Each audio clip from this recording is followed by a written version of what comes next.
Well, yes, guys.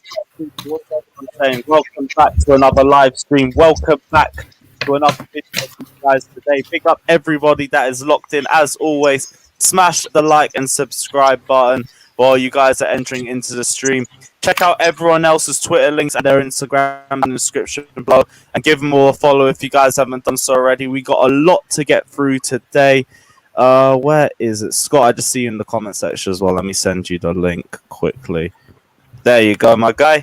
Yeah, big up everyone that's locked in. Smash the like and subscribe. We're here to talk about all things Chelsea, all the transfer news coming out of today. Declan Rice, who looks to be moving closer to a Chelsea move. Here's what it is. Erling Haaland, we're going to talk about the developments in his transfer, if there is any. Timu Bakayoko as well. We're also going to talk about all the loan army that has returned back to La Cobham and who could potentially be making their way back out as well. But big up everyone who's locked in. Wayne, what are you saying, my guy? How's everything been, bro? I don't want rice. Preaching to the choir, bro. First off, guys, please smash that like button and follow everyone. Please do that. And I will want to say something. What one get off my chest? I don't bully anyone. Right, the guys who are in question, please stop messaging with me because I don't do that. These are my friends. I have laugh and joke with them. I'm a wind-up merchant. That's who I am. I've been there, done that. And if they had a problem with me, they will let me know themselves. Right. Yeah, Wayne's calm. Like you said, it's just a wind-up merchant. Wind-up merchant. That's He just gets the Germany team wrong the other day. The thing is, right, I don't want Rice, right? I don't want him near this club. I've had enough of curries for one night. I don't want more rice with it, okay? That's all he's worth. He's not worth anything else but being an Indian takeaway or something like that. That's all he's worth. So let's get him away from this club. Further away, the better. See, we'll go straight into Declan Rice news anyway. And I don't want to be a hypocrite, so I have to look at this from both ways. But I'm still holding reservations over this price tag. But Matt Law's put the exclusive out that Declan Rice has put Man United and Chelsea on alert by turning down 2 West Ham contract offers, and he also wants to be informed of any bid. So one thing I will say first off is that don't look at him rejecting contract offers as anything big or anything like he's trying to force his way out, because we've had sources come out, ex-West Ham United employees, saying that him rejecting contract offers is true, but it's not because of him trying to force a move. It's more because he's rejecting the contract offers because he doesn't like the wage amount. Apparently, the wages that are being offered to him are lower than Yarmolenko's, they're lower than Hernandez, lower than a lot more of West Ham's highest earners. So Declan Rice wants a wage that more reflects his ability than anything. But the bigger news is on Thomas Tuchel. And Thomas Tuchel is reported to be a huge fan of Declan Rice and has him as one of his top targets. And even though West Ham United value Declan Rice at around 100 million, the midfielder would want to be informed of any club offers that the club receive for him, and would be disappointed if any bids in the region of 60 million were turned down, given the fact that he doesn't cost the Hammers anything. Now, I've said I don't want Declan Rice. I said I don't think the price tag's justified, and I said I don't think he works in a possession-based system either. But are we hypocrites if we say back the manager and then he wants a player, and then we sit here and still criticize it? No. Yes, you are. No. That sounds kind of dumb because Do first both. of all, let me kick Matt Law this twat real quick. Declan Rice's contract does not expire until 2024 with a club option for another year. So who cares if he's not going to sign a new contract? His contract doesn't expire until 2024 with an option to 2025. So what does that mean? It means nothing because his contract's not up in a year or two. It's 3 or 4. It's 3 years. 3 years away. So that if there was 1 year left on his contract and he was not going to sign a new one, that's one thing. If there's 3 years left on his contract with an option for a fourth, it's like a brand new contract still.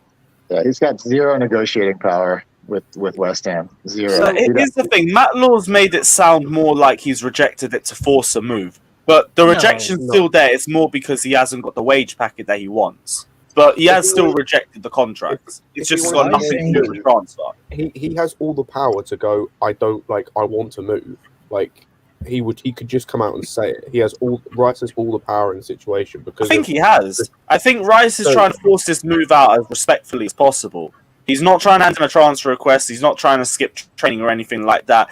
But he's making it clear that he does want to leave. He's been twerking for Chelsea for months. We all know that he wants to leave. This is not outright said it.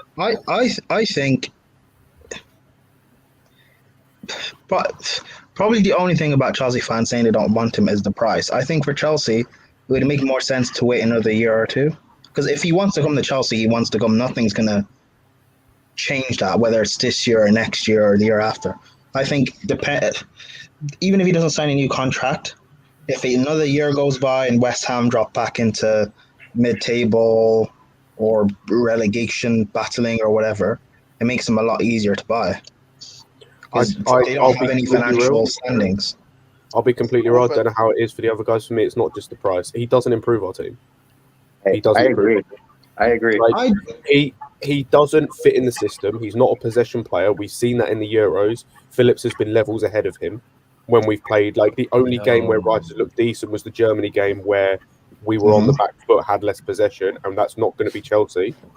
But in terms of like the actual formation, the system we play as well, the fact we're looking at guys who can play at right wing back suggests to me that we're most of next season we're going to at least start with 3 at the back. If we do, he doesn't get out there in that team over Jorginho. And if we play Jorginho and Rice together, I said it yesterday, that's the most immobile midfield you're ever going to have in the Premier League. Like that. True. But you're thinking about the immediate for now. In the long term, for the future, you don't know. Maybe we do switch. Wait, hold on. Maybe we do switch to a 3. Does he improve us? I think partly yes. Also, he's good. He can be good in the squad for squad depth because you need your midfielders to be able to do different things. And then if it's true, me personally, if you're asking for that price, or West Ham are asking for that price, I would rather buy Locatelli because I think he can do what he does, and also a bit more. He's a more tactically flexible. Yeah. However, exactly. if this is who Chelsea wants, and also this is who Tuchel wants, I think you have to back it. In terms whether or not you guys think he's going to improve us is. Yeah, prime. That's what I'm saying. All ifs and buts. But for the manager actually believes in a certain player, then we do have to back it and see where it goes. Has anybody heard Tuchel say he wants Declan Rice? Yeah, I don't believe So it. This again is Matt Law, Brexit reporter. So, it's getting to the point to where you can say Matt Law wants white British players. I don't think it's a Matt Law thing. I think Chelsea. Was it Matt Law? I think it's just a Chelsea thing because I don't think there's. Since I don't he's think there's anything.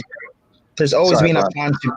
Sorry, yeah. But since he's left us years ago when he was in the academy, there's always been some sort of a plan to bring him back.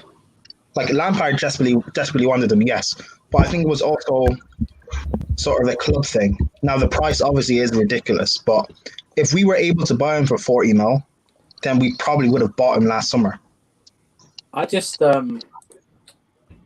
think this club will speak with Tuchel about transfers, but it all ends up they will buy players for this club, not the manager.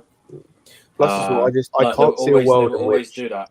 I can't see a world in which you've got like 4. Sorry to interrupt. I can't see a world in which you've got like at least 4 better alternatives who are all cheaper, and yet you go and buy Rice. I can't. Wait, why are we not going for Calvin Phillips? That's what I was saying. Calvin Phillips, Tchouaméni, Kamara. Calvin Phillips is not. It's not a better upgrade.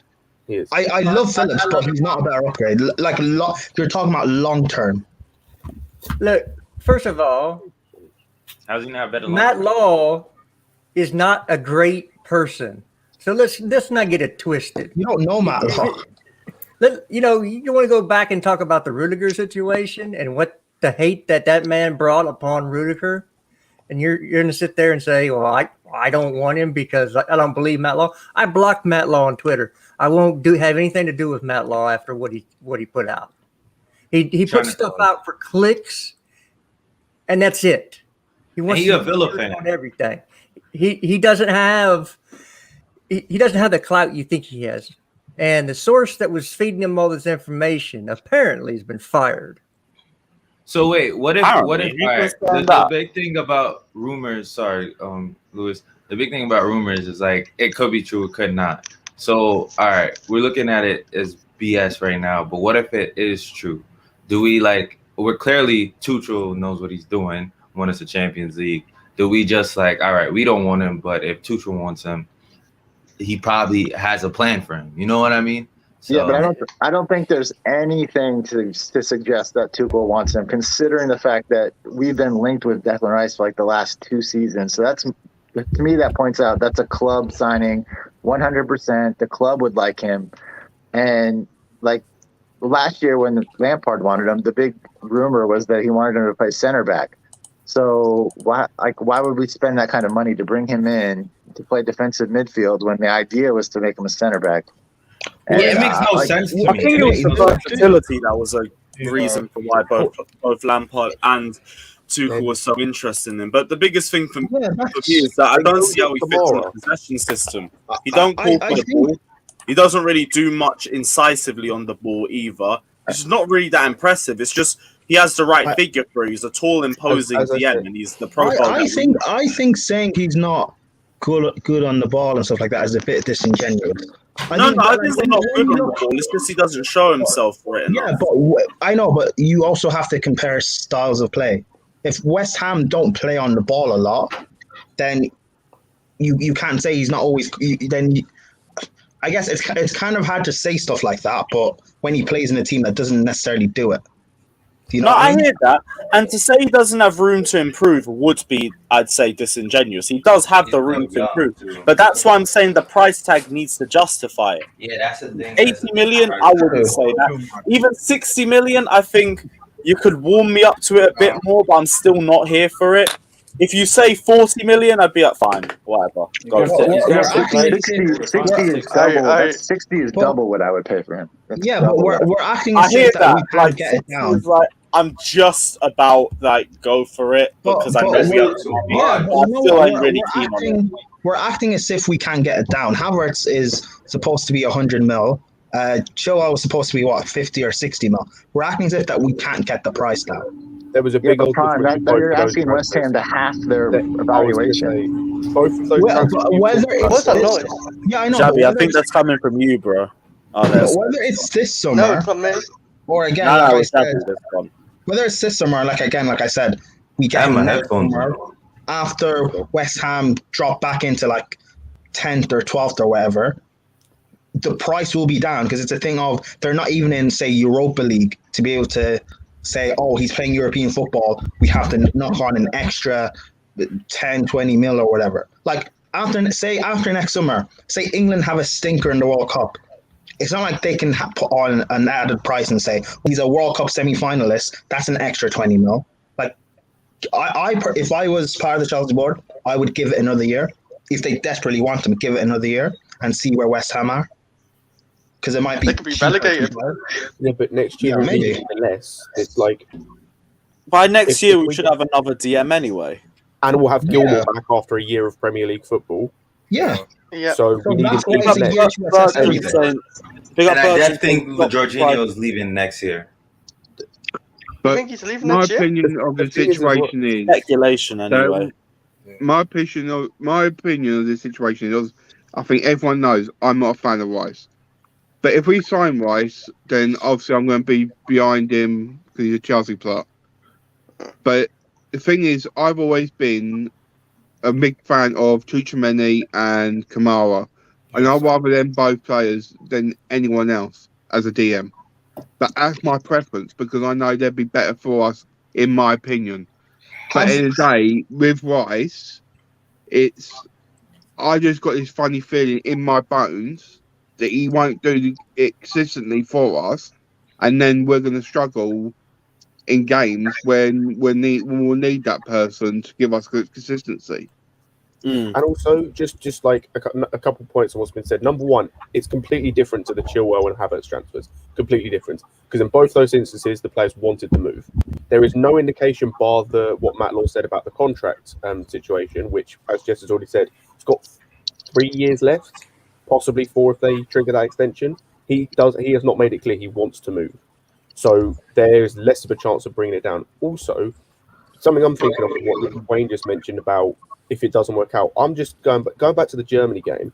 There was that moment where he got a yellow card where the midfield was bypassed completely by Goretzka, and you saw that he didn't have the pace, didn't have the mobility or anything to catch up, and ended up having to foul Goretzka on the edge of the box.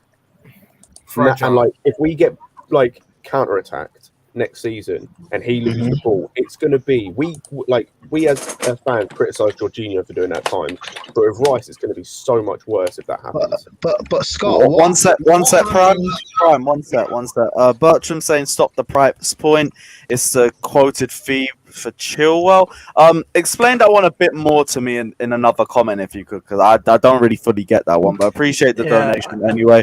Myron saying if Tuchel wants Rice, I want him. 60 million is a maximum. I would like 50, but ultimately I trust Roman and Tuchel. If it doesn't happen, oh well, we have options. This is what I've said as well. If Tuchel wants Declan Rice, I can't really sit here and say no, because then I'm just a giant hypocrite. We have to trust what the manager wants, even if it's players that we don't necessarily want. Big up Kevin Fraser as well. Champions of Europe. We know what we are. Thank you for the reminder, my G. We didn't need it, but we'll always take it anyways. Big up yourself, my G. But like Myron was saying, if Tuchel wants him, we can't be hypocrites about it, because we said give the manager the players that he wants.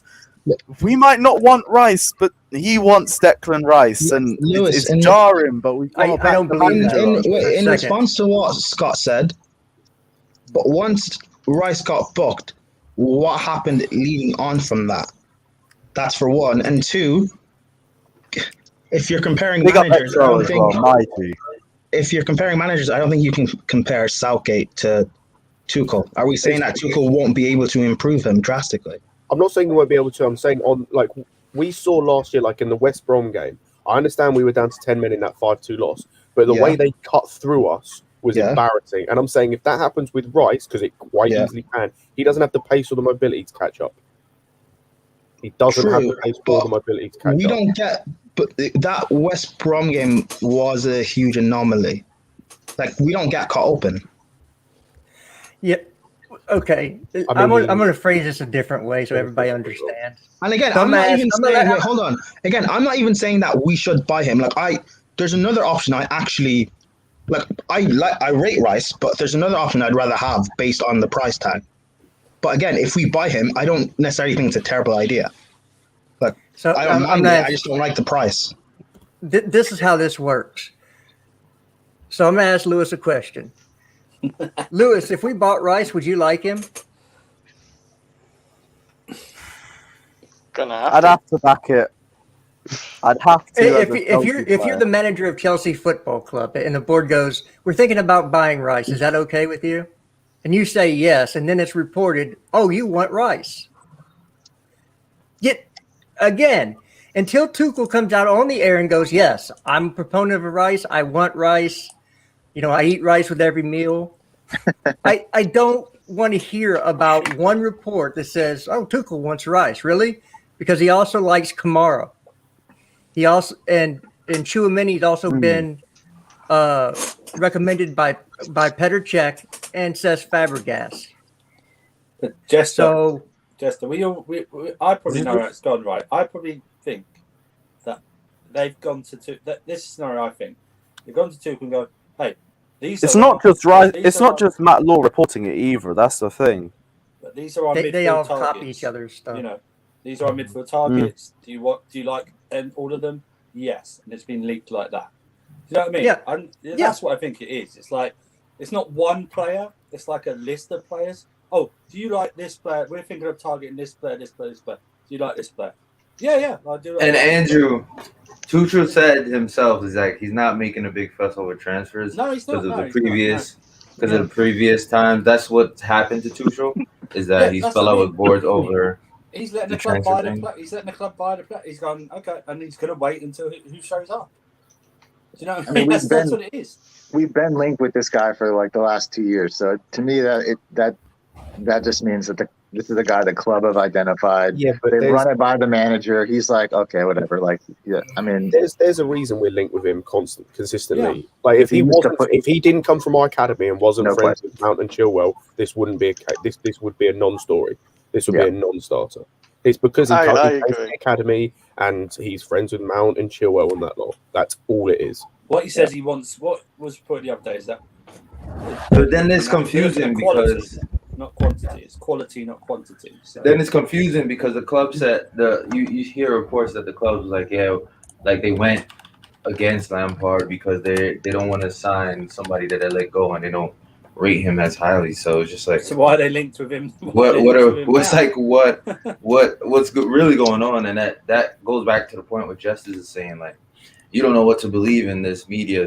People can just be spitting out BS and stuff like that. What's changed in 6 months? Also, just on like from a PR perspective, if it is a case of now they do want Rice, from a PR perspective, it looks so awful for them that they refused to back Lampard with a signing that he wanted that was going to fit his system, and now they're going to back Tuchel with a guy that he wants that doesn't fit the system, is not the profile of player that this system suits. Like, it looks so bad. Well, not necessarily, because. Well, kind of, because with Lampard they spent like almost 250 mil, and was there not also rumors to buy Rice in January? Like, if Lampard didn't go through that bad patch, I think we probably would have ended up buying him in January anyway, or we would have bought Rice. Well, you think West Ham would have got rid of one of their key players in January? Well, again, what did I just say? We would have bought him in What did I just say? We would have bought him in January, or would have ended up buying him this summer. So I think we would have got Rice anyway with Lampard. That made less sense because you were banking off the fact for that all that to work out. You're banking off the fact that West Ham collapsed, and guess what? They had a better season than they did last year. So now his valuation has gone up. For some reason, it's gone down. I don't understand how, but you'd think it would now gone up because they're now in Europe. He had a good season, not a great season. It was a good season. Yeah, like that that doesn't make sense in any that just doesn't make sense to me. I don't know if that makes sense. If they would have wanted to sell him, I don't know, but we would have tried to have gotten. Because again, if it's a thing of he would have suited Lampard's system, and Chelsea actually want him, and he probably would have been the only big target, then probably. I mean, who is he supposed to replace in this lineup? That's the other thing I don't get. He's not better than Conte. He's not better than Jorginho. He's not better than Kovacic. He doesn't fit in at centre back because for me, he'd have to be the central centre back, and he's not better than Silva, and he's not better than Christensen. No. Yeah. So he's 17. I can't. He doesn't fit in any way. And why are we spending 70, 60 million on a bench player? So, no. I don't think, Scott. I definitely need to be worried about it. We got Marina, who will literally won't pay that. I don't think she'd go that high. She'd always goes down on deal. I think the 15 million max is what we'd pay for Rice. I can't be seen at 70 million. So I'm not really worried about 70 million for it. It's the most expensive piece of rice I've ever known, that's for sure. No, but yeah, can you imagine it? 70 million, our third most expensive player ever.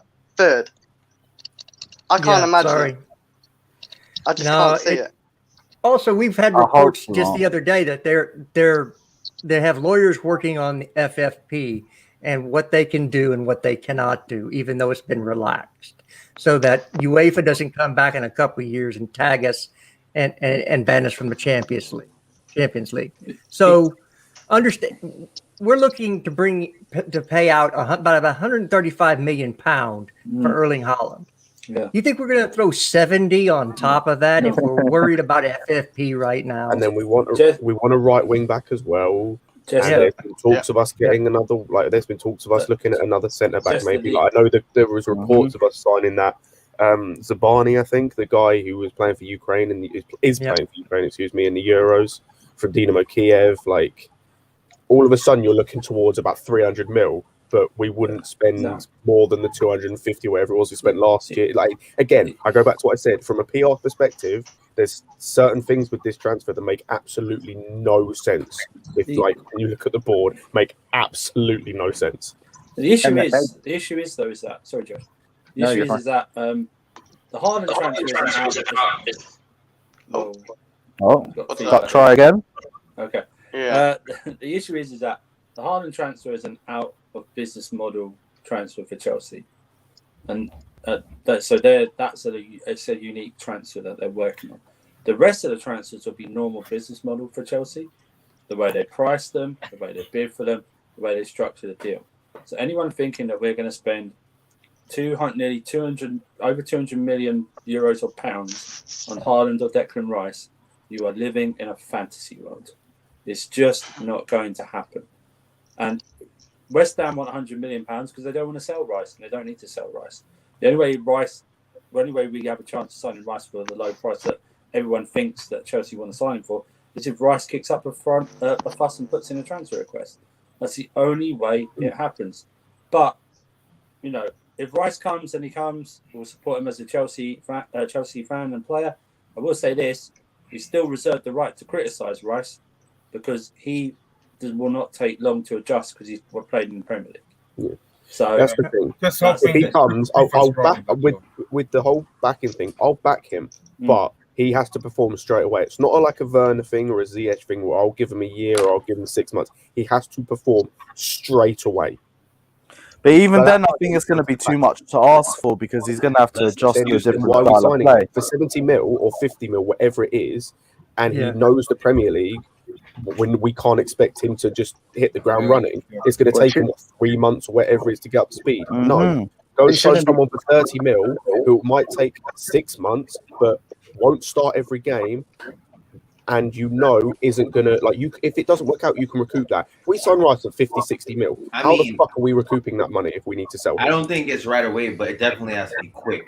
It shouldn't be hard playing 15 minutes a game. The guy's had 3 years Premier League experience. I mean, you play on a new team though. Like if you play ball, you're not gonna get there. Yeah, he knows half the team. This is my But it's playing though. Your body has to get adjust, the timing of the pass and all that.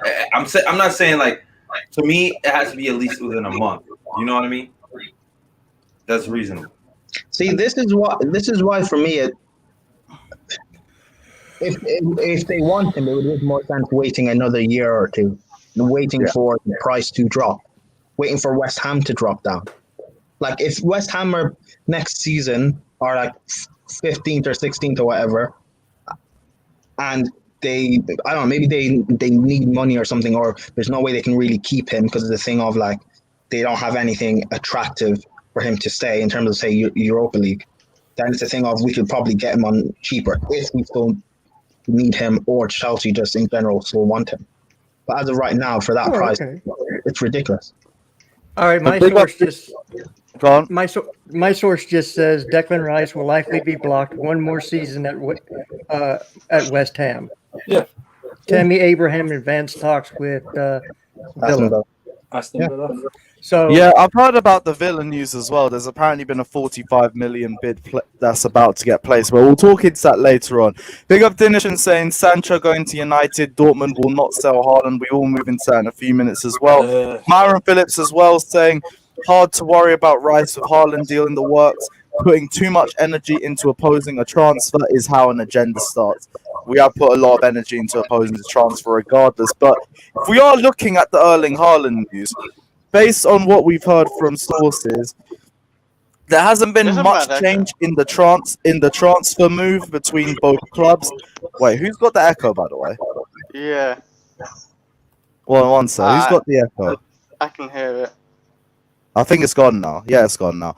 There's been not much change over the last coming days between both clubs. Chelsea are willing to break the bank for Erling Haaland, but wages and Dortmund's reluctance to sell are blocks in the transfer move.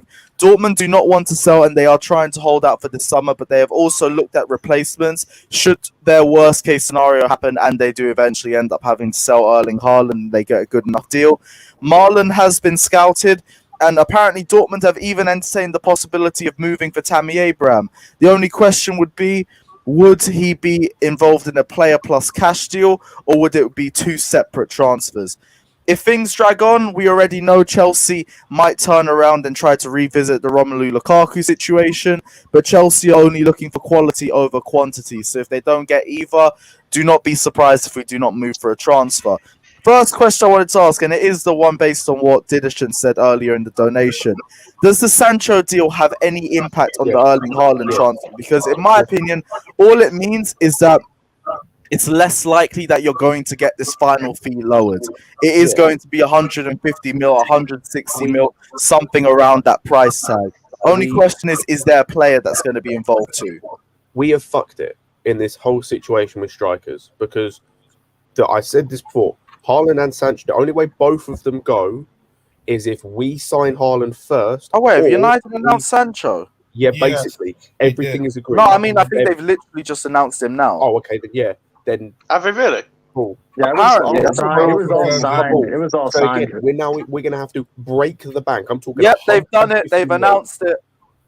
Cool. And yeah, why not? Why not? If they sell one, they don't sell the other. I said this at least a month ago. What a shit announcement, by the way. Oh my gosh. I do remember you saying that. I told you all. Now we have to break the bank. And we have to properly break the bank. And in terms of the Lukaku thing, we fucked that as well. Because guess what? Inter don't need to sell shit anymore. They got all the money they needed from Hakimi. So we fucked that as well. Inter still are willing to sell. They are still willing. Now it's going to be like the 90 mil that was quoted before. So again, we've fucked it. Again. I'm going to be real. 90 is fine. Yeah. So I'm going to go the exact opposite route on this. Yeah, me too. We're going to have to break the bank anyway to sign Haaland. There was no difference. Sancho. Exactly. Anyway. Sancho is not the only one leaving Dortmund. Okay, there's talk about Thorgan Hazard leaving. There's talk about Julian Brandt leaving. So if you're Erling Haaland and you're sitting around going, Sancho's going to be gone, Thorgan Hazard's going to be gone, and Julian Brandt can possibly be gone, who in the hell's going to play the ball to me other than Gio Reyna? Yeah, but you know, he knows for a fact he can get the move next year. He knows for a fact he will move next year. But then Haaland, like look at Haaland, his attitude, bro. Like Haaland is a winner, and he doesn't want to put up with stuff. If I'm Haaland, I want to move to a big club, but I know it's happening in a year. Like I know for a fact it is happening. So then I'm like, cool. I don't mind waiting another year, getting Champions League football again, and then because we've already said Marlon's being looked at as the replacement for Marlon's already done. The replacement coming. You know, they'll get other players in. How does but they're not the level of a Jadon Sancho. They're not the level of a Thorgan Hazard. They're not at the level of a Julian Brandt. You're talking about Daniel Malen, who couldn't even score in the Euros when he had almost a. Who's that? The Dutch guy? Yeah. Oh, Number but 8. yeah. Backing off your point though, like I don't know why there's a crazy echo, but you see, I'm hearing it as well. Whose mic is that? You can test that if you want. Oh, all right, someone muted us. So it might have been Holic. Holic, it might be you, bro. Holic, you seen how Holic? Tell you whatever. You seen how Haaland is like he's a competitor. Like he wants to win. He wants to be competing. He wants to be in like semifinals. I don't think like if he sees the quality players around him leaving, I would definitely think he would like he wouldn't like 100%. Yeah, get me at the door now. I see what you're saying, Scott. He would like kind of probably wait it out, but I think that would push him, you know, a little bit to like kind of say, all right, these guys are not really going. They're not really ambitious. We're not really signing better than what we have. You know what I mean? Yeah, he wants to win. He wants to win now. He wants to win every game. You see how he gets pissed. You see how he gets pissed when he loses, like, and he lets you know. Well, and you guys know, like the club would have known that United was going to get the Sancho deal done, at least done early as well, because they've been trying to do it for 4 years. Are you talking about Dortmund or are you talking about us? I'm talking about Chelsea. Like, like they weren't going to it wasn't going to force us to have to do something early because United might sign Sancho. Like they knew for sure Sancho was going to United at that point. They were the only club in for him, the only club willing to spend money for him. So it's like it's not doesn't necessarily put our backs against the wall now because we knew that was an inevitability. And if they're firm on their price, they're firm on their price. We're gonna have to pay it regardless. I still don't. I think it's something that if we pay the fee, the deal will get done. It's going to be we all know. I know it's frustrating for everybody, myself included. It's just going to be a quiet transfer until it happens. It's annoying, but with something this complicated, like that's just what it's going to be like for us, unfortunately. It's really encouraging that we have news now that Raiola wants to put a release clause or a buyout clause in the contract. Fucking give it to him. Just fucking give it to him. But it's encouraging because if you didn't think that the money would be paid for the transfer fee, why would you even be worried about a release clause? Just make it 300 million. The release clause. Put it in. If he wants it, fucking put it in. You know he's going to be gone anyway in about 3 years, so who gives a fuck? Yeah, but that's not what I'm saying. I'm saying it's a positive that they're talking about something like that. I just don't want these talks go on for ages, like they did with the Hakimi thing, where it's just it'll be done in July. Talking. I hope so. It'll be done in July. When was if it doesn't get done, Maria needs to get the fuck out. Listen, when you start hearing rumors about Chelsea putting bids in for Lukaku, then you know where it's not happening. But until then, like let's just let it play out. I really hate this false narrative against Marina. It's like, do you know how much she got for Morata? Like 50, 60 million euros off that flop. She's a businesswoman. You've got to remember, guys, that whoever got Marina, no matter what we're doing, we're still run like a business. And like all businesses, that's how rich people stay rich. They look for deals. Andrew, that Morata thing as well, at least at that time anyway, and what he's done president before it, he was still respected in Europe. So, and I know 60 mil was still a bit of an extortionate price. Was it to Atletico Madrid, I think? Yeah. But still, the fact that he was still respected in Europe means that we could still have commanded a fee. I think he just got another 10 million loan fee for this season. I think personally for me, the big surprise was like what we got for Costa. Especially the fact that Atletico were the only team that wanted to buy him and the only club he wanted to go to, and yet we still got big price. Like that was weird. Prime. She got 12 million. She got Costa was the top striker, man. Hang on. She got £12 million for Ross Barkley loan fee. Yeah. She's I love her, but she's a wizard. She is a wizard. We're gonna make money on Bakayoko. She's way beyond wizard prime. We're gonna make money on Bakayoko. That's nobody's talking about how much money. How much money we got for Hazard with 1 year left on his contract? Yeah, 150 million. So 150 million for 1 year contract. But those saying get Marina out. It's just complete horseshit. Madrid. She is brilliant, and the only reason that some of you don't want her in there is maybe because she's a woman. So maybe you need to check yourself. Yeah, I'm telling you right now. Relax, man. Relax, man. Slandered Marina. Big up Myron saying Marina is a queen. Please don't slander her. We're way past Marina slander. There's no chance that ever happening. Marina slander.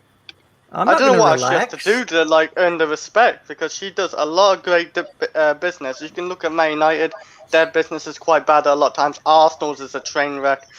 Tottenham's can't even get a manager. Liverpool are just bad anyway. No. Give Tottenham that respect. They've got a manager finally. Give them that respect. Okay. They got their 12 years. Wait. Who they got? Right. They pushed about Jose Mourinho and his playing style. They got this. When it comes to other clubs, What manager they got? One at a time, guys. One at a time. Yeah, I was gonna say I agree. Like Mourinho is brilliant. Actually, she's actually brilliant at all the big teams. So maybe City's is quite good as well. But we got a good one too. Listen, have we signed bad players? We've signed bad players, and the club as a whole. Because remember, she negotiates the deal. It's not her final decision. It's an owner and board, and she negotiates the deal. I still don't know. The one deal I still can't fathom. Drink water. Is the drink water And the 7-year contract for Kepa. That's the only Wait, thing. wait, wait. It's How much was 7 Drinkwater? years. How much was Drinkwater? 35. 35 million British He's pounds. depreciated so fucking much as well. He's mean, only worth like 5 now. I mean, 35 mil. Lucky to get that. Not that bad. It's only because he's literally fell off a cliff. But 35 is not actually that bad. Nah, I don't at think the it's time I don't it think it's the was, price. I think it's that we actually went. Leicester bent us over Oh, a yeah, barrel. Yeah. Leicester bends everybody over a barrel. Look, But the thing is, for Marina, United paid 80 million for Maguire. she's just given the player that we should buy, and she gets the deal done. Yeah. Like, she gets the best possible deal for it anyway. So it's like she gets whatever deal she thinks better. We should blame our scouting. Exactly. Whether the player flops is not her fault. Big up, Scott. Yeah. You do know that Chelsea is recognized through Europe as one of the best run clubs.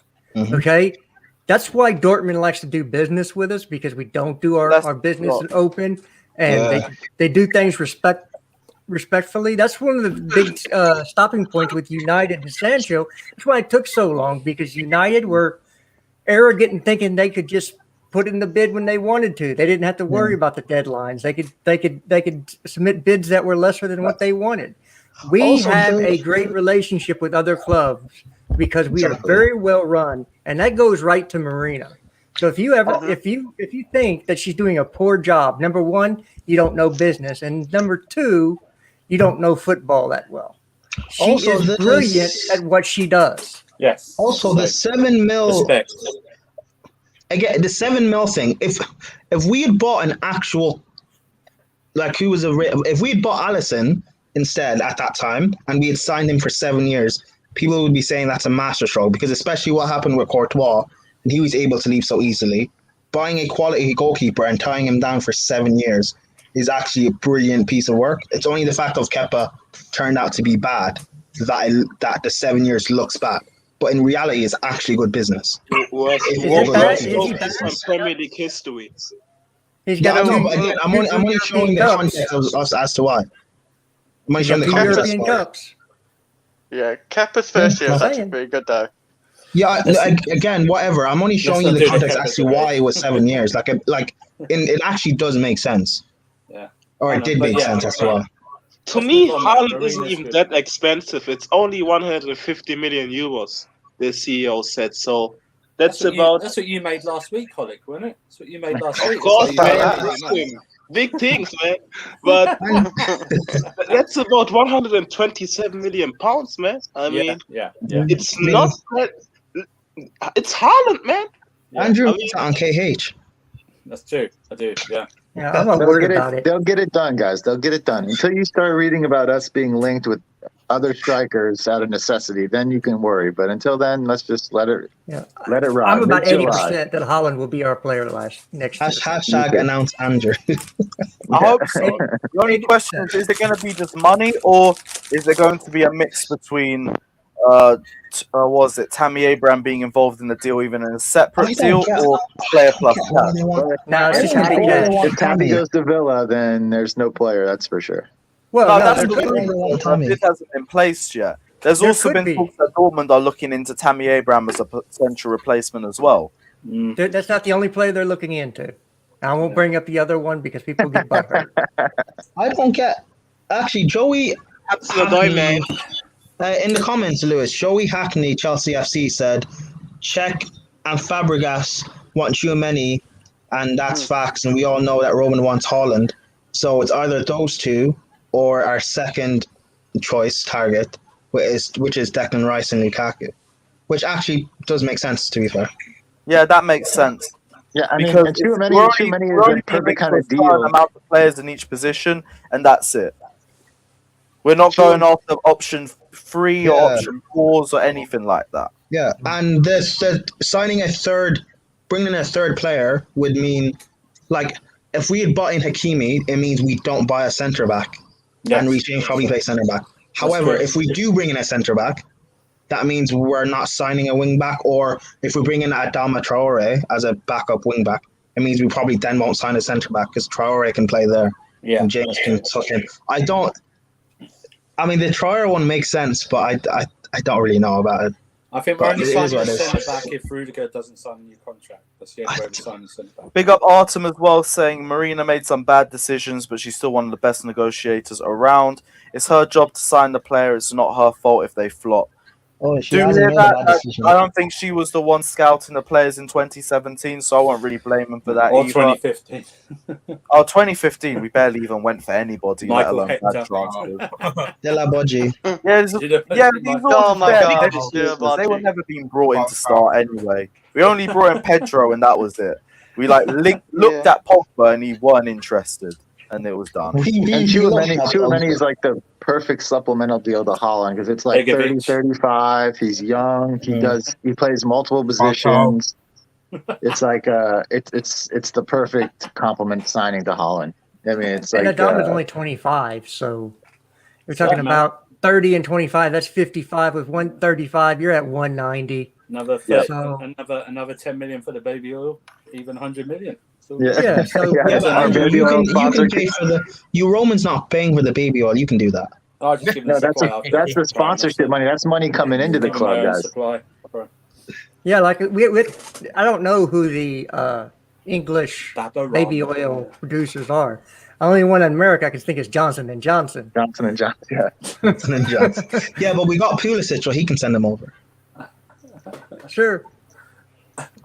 Hey, I'm just telling you right now, Holland is outfitted by Nike too.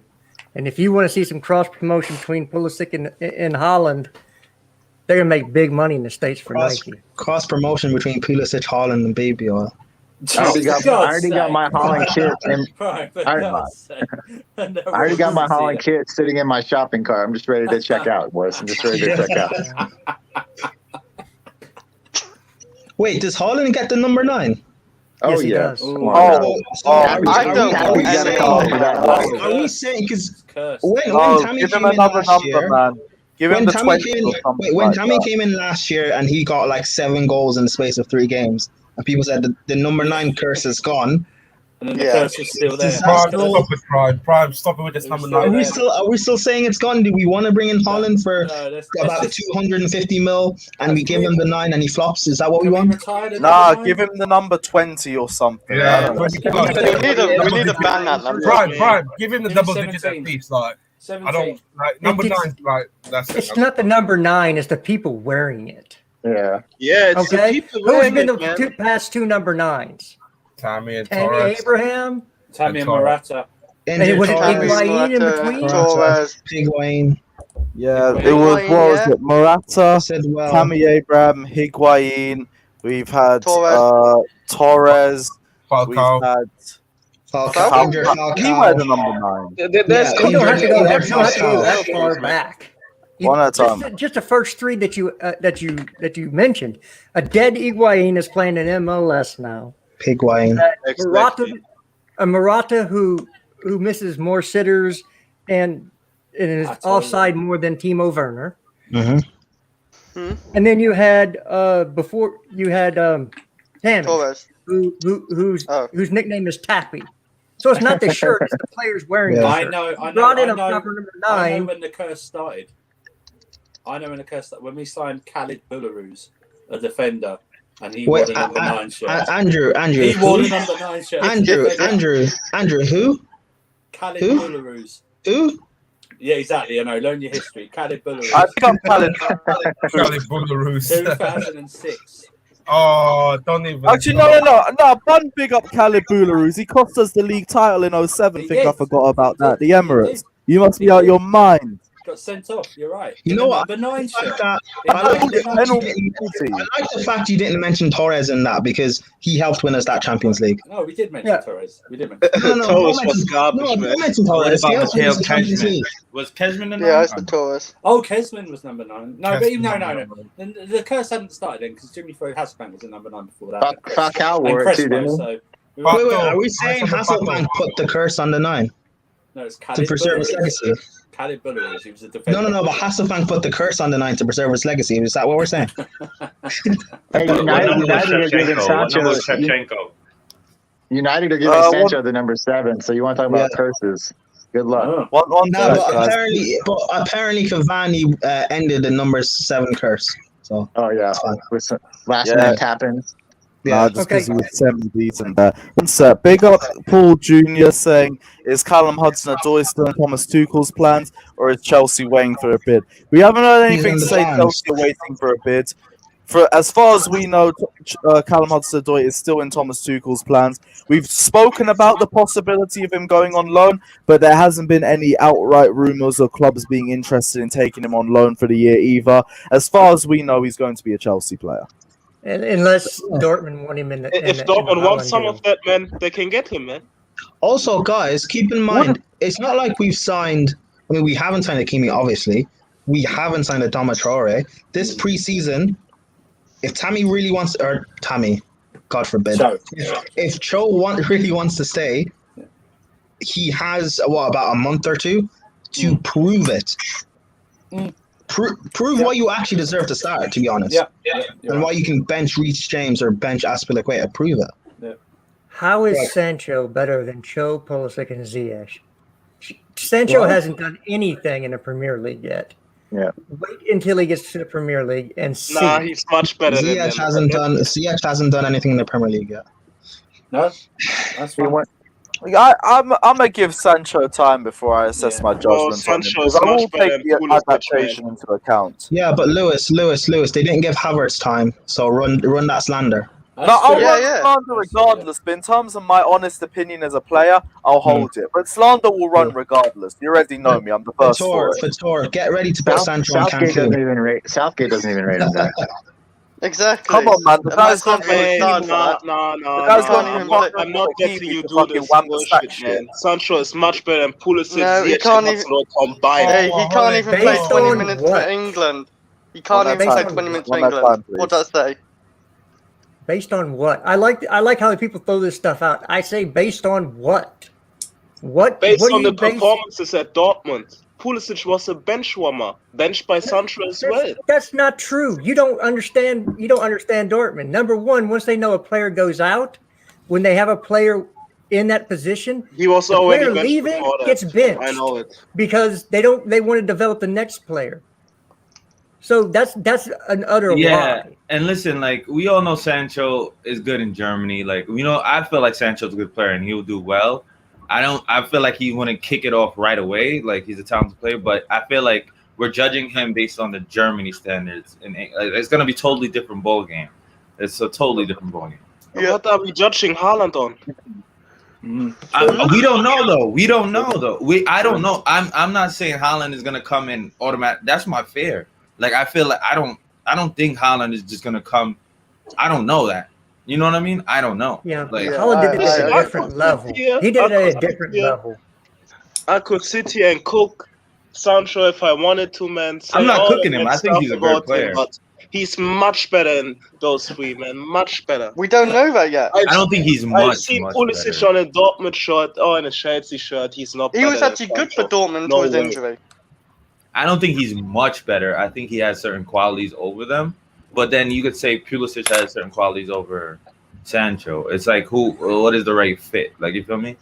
Like I don't think he's much better. Like I think a fully fit Pulisic is like one of our best players. Like when Pulisic is firing, he's one of our best players, attackers.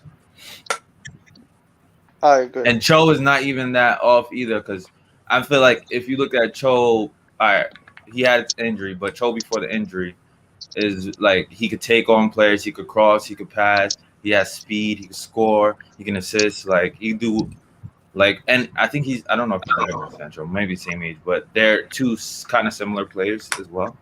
I don't think he's much. I mean, right now I feel like Sancho's ahead of him, but I don't feel like they're much better.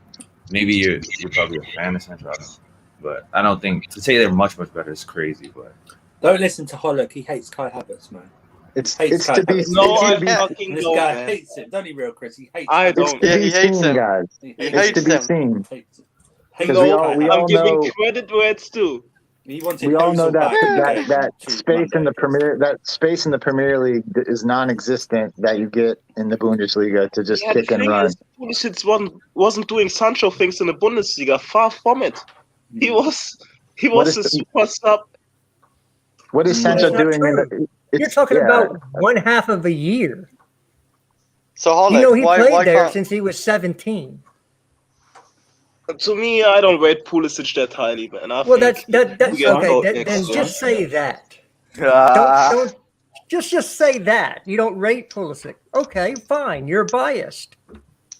No, but I'm telling you, that's I've watched him impressive, but I since he don't was think 17. He's anything special, like Sancho.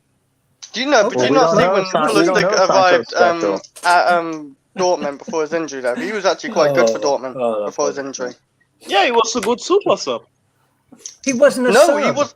He wasn't a sub before his injury. Yes, he was a sub after it. He wasn't. Yes, he was. No, he Oh my wasn't. God, are you trying to He wasn't. educate me No, about no. Bundesliga Hang football? on. I know what I was saw, not man. actually- And those Dortmund fans, they were He happy. got put on. He about the couldn't. fee that He they couldn't get received. back in the squad after his injury. Like And starting-wise. the only reason why he also couldn't get back into the starting 11 post his injuries because Dortmund at the time were in a title race, and at that time it was very realistic that they could have won the league. So you don't change up a winning formula. Yeah. And even then, he did eventually work his way back into the team in that title race. So, guys, I think Sancho's also. I might be wrong, but I think Sancho's first goal for Dortmund. I think Sancho's first goal for Dortmund. I think Pulisic assisted it. I wish a lot more people appreciate Or maybe he got the second assist for it or something. Let's move on, man. What were we talking about? The transfer. We were on Erling Haaland, but we have passed that, so we will move on to the next piece of news. And that, by the way, if we are looking for a potential option B or C, there is down a free as well. I would run with this club, even on a 1 year thing. What? It would be nice. 2015 back again. Let's run with it. But yeah, we'll go to the next season. From one legend to another. Let's talk about Timu Bakayoko. Now, Bakayoko has rejected Chelsea contracts as well, and his agent has said that there are two ways that this summer can go. Either Bakayoko is loaned with a redemption obligation by next season, which just sounds like an obligation to buy, or he must renew for another year with Chelsea. Otherwise, the player must leave immediately and permanently. I am all for the latter, my G. We just need to get the right valuation fee, and that's been the biggest problem. Bakayoko's agent has claimed they have met with AC Milan officials who are looking for a defensive midfielder, and he wants Chelsea to let his client look at. But as we know, with AC Milan, the biggest issue is going to be whether they reach our valuation fee. AC Milan are also looking at a string of other Chelsea targets as well. We know they want Olivier Giroud. We know they've had interest in Hakim Ziyech as well. There was a third player too, that's off the top of my head, but I can't really recall it. I feel someone will let me know in the comments section anyway. But they're interested in a string of Chelsea players. And Christensen, right? They can't even afford Giroud, and you want to talk about Danish Maldives. They can have Christensen and throw in Lewis on a free as well. Why am I getting shit now? It's Bakayoko. You're Bakayoko, Ziyech, and Giroud. So you think we come as a package now? Yeah. Lewis can do AC Milan fan TV or something like that. or True Milan, I mean, AC. It's a good mix. We'll run with it anyway. Yeah. But just see AC Milan reaching Bakayoko's valuation target, despite them trying to go for Olivier Giroud and Hakim Ziyech as well. I don't really think so, which is why we're going to be stuck in the same position where we are now, where we'll either have to loan him and lose him on a free at the end of the season, which is like, oh no, big shame. Or we're going to be stuck with this guy for another season. Tuchel said he also wants to give him a test out in pre-season too. So we can't say it's all sorted, like he's either going to be at AC Milan or he's going to be loaned to another club. He might end up being in our squad for the season, which is scary, but here we are, I guess. But what are you man's thoughts on Bakayoko anyways? That's standard operating procedure to bring in all your loan players when you have a new manager who did not loan them out to see if they can fill a need in the team. So every loan player, with the few exceptions, will be given a chance to earn a spot. That happens every summer. They're not going to make the team. Okay? I guess the closest one you could say is Ruben, but I didn't see anything at Fulham that says Ruben's back to 18-19 Ruben. And if he's not back to 18-19 Ruben, there's no need to have him in the squad. Ruben is back, I'm telling you. I think the thing with with Bakayoko that loan with the two options he said, right? So he can stay with the team or he can get a loan with an obligation. That obligation to buy is for 30. So you would think Chelsea, if they don't want to keep him, would probably try to look to find somebody who would. I mean, it's going to be tough, but to loan with that obligation, because 30 would be a nice price for him. Well, he's only worth 18 million pounds, Bakayoko. Right. Yeah, that's the issue, is finding a club who would take on that obligation to buy. So that means he's probably, if they're not going to keep him, then there's a good chance they just sell him outright to. It might not be AC Milan, but that's our issue as well.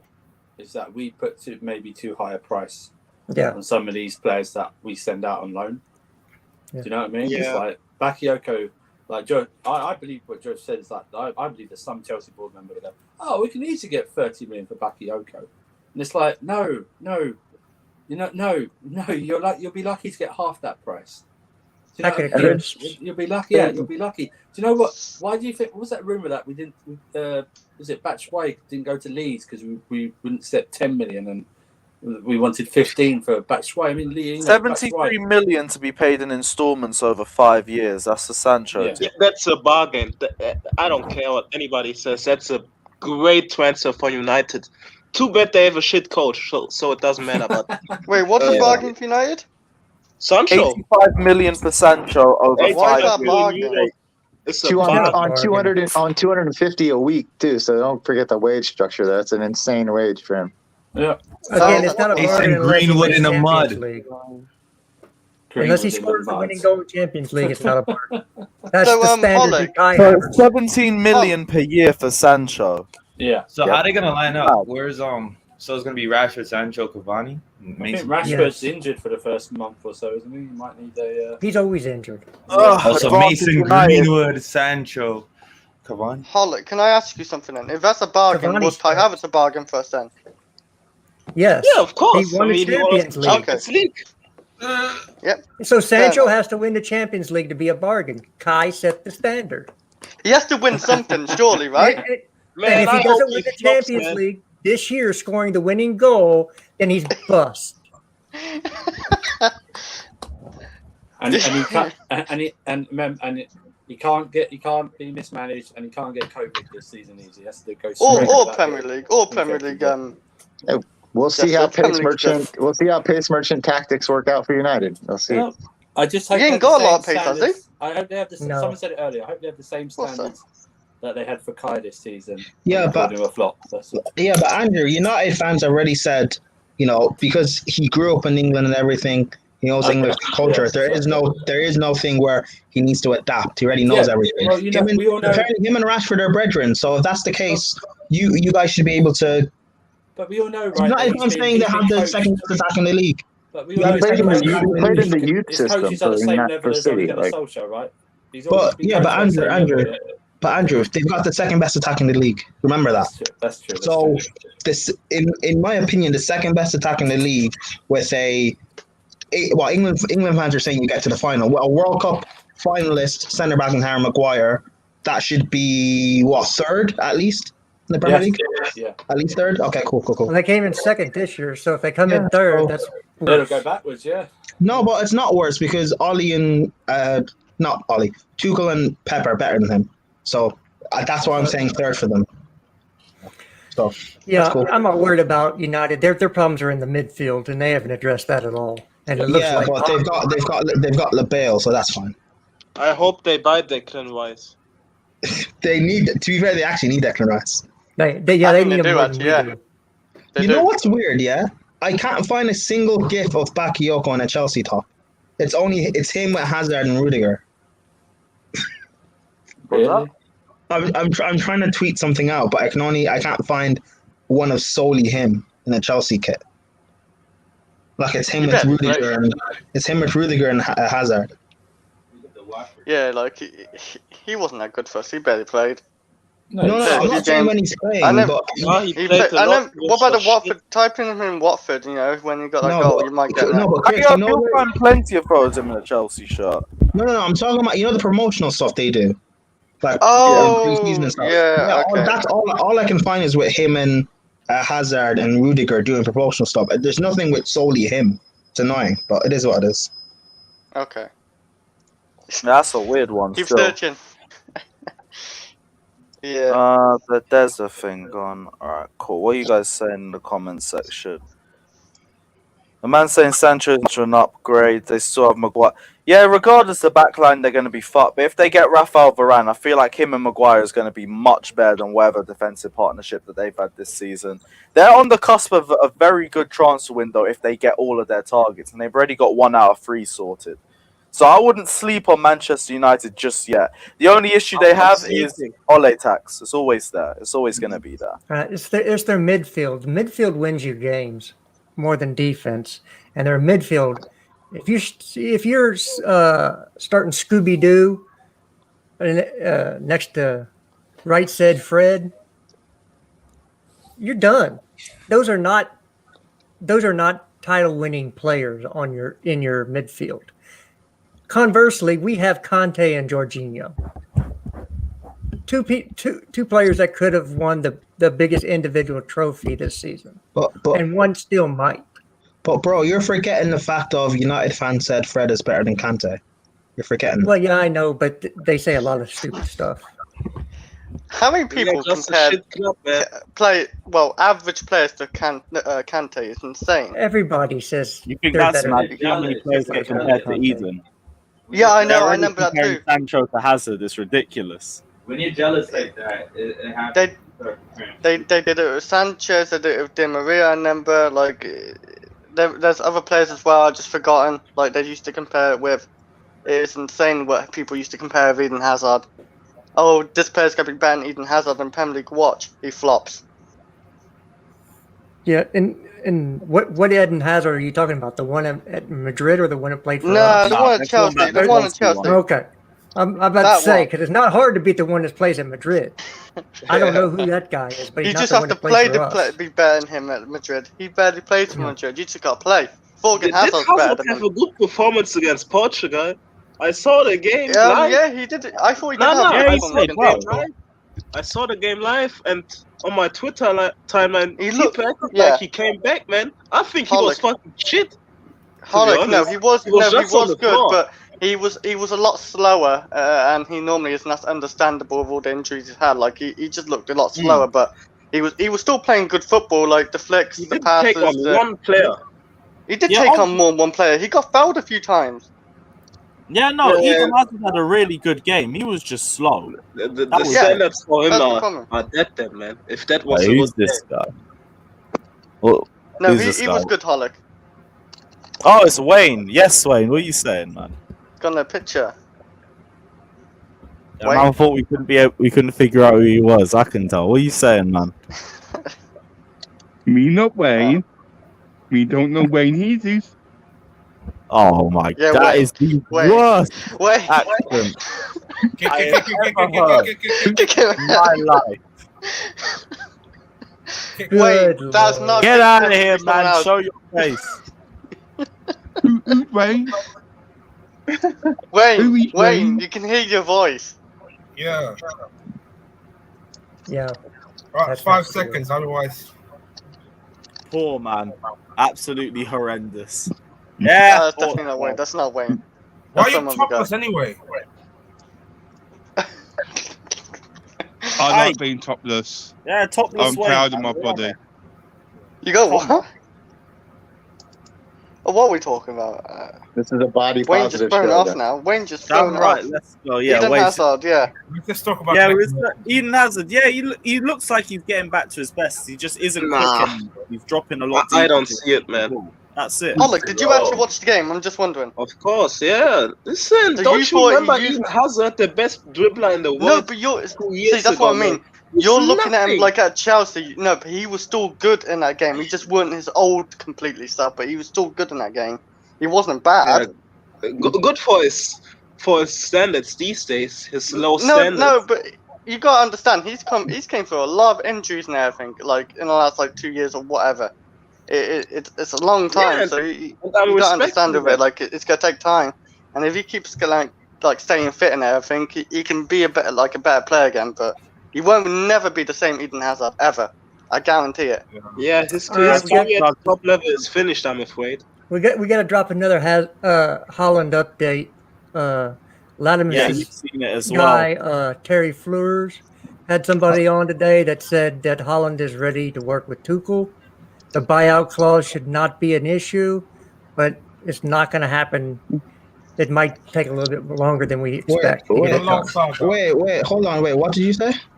We've got weeks. Yo, guys, I'm off. Catch you guys later. All right, Zevi. I'll catch you later. Catch you later. Tactical Texan, bro. What did you say? I said Terry had somebody on this morning that said Holland is ready to work with Tuchel. Roman usually gets what he wants. The buyout clause is not going to be an issue to keep him from coming to London, but it might take a little bit longer than people expect. Yeah, patience, basically. Yeah. That's so it'll probably end up being a few weeks then, which again makes sense. Yeah, Prime, I'm gonna go, guys. Yeah. What? I'll catch you later.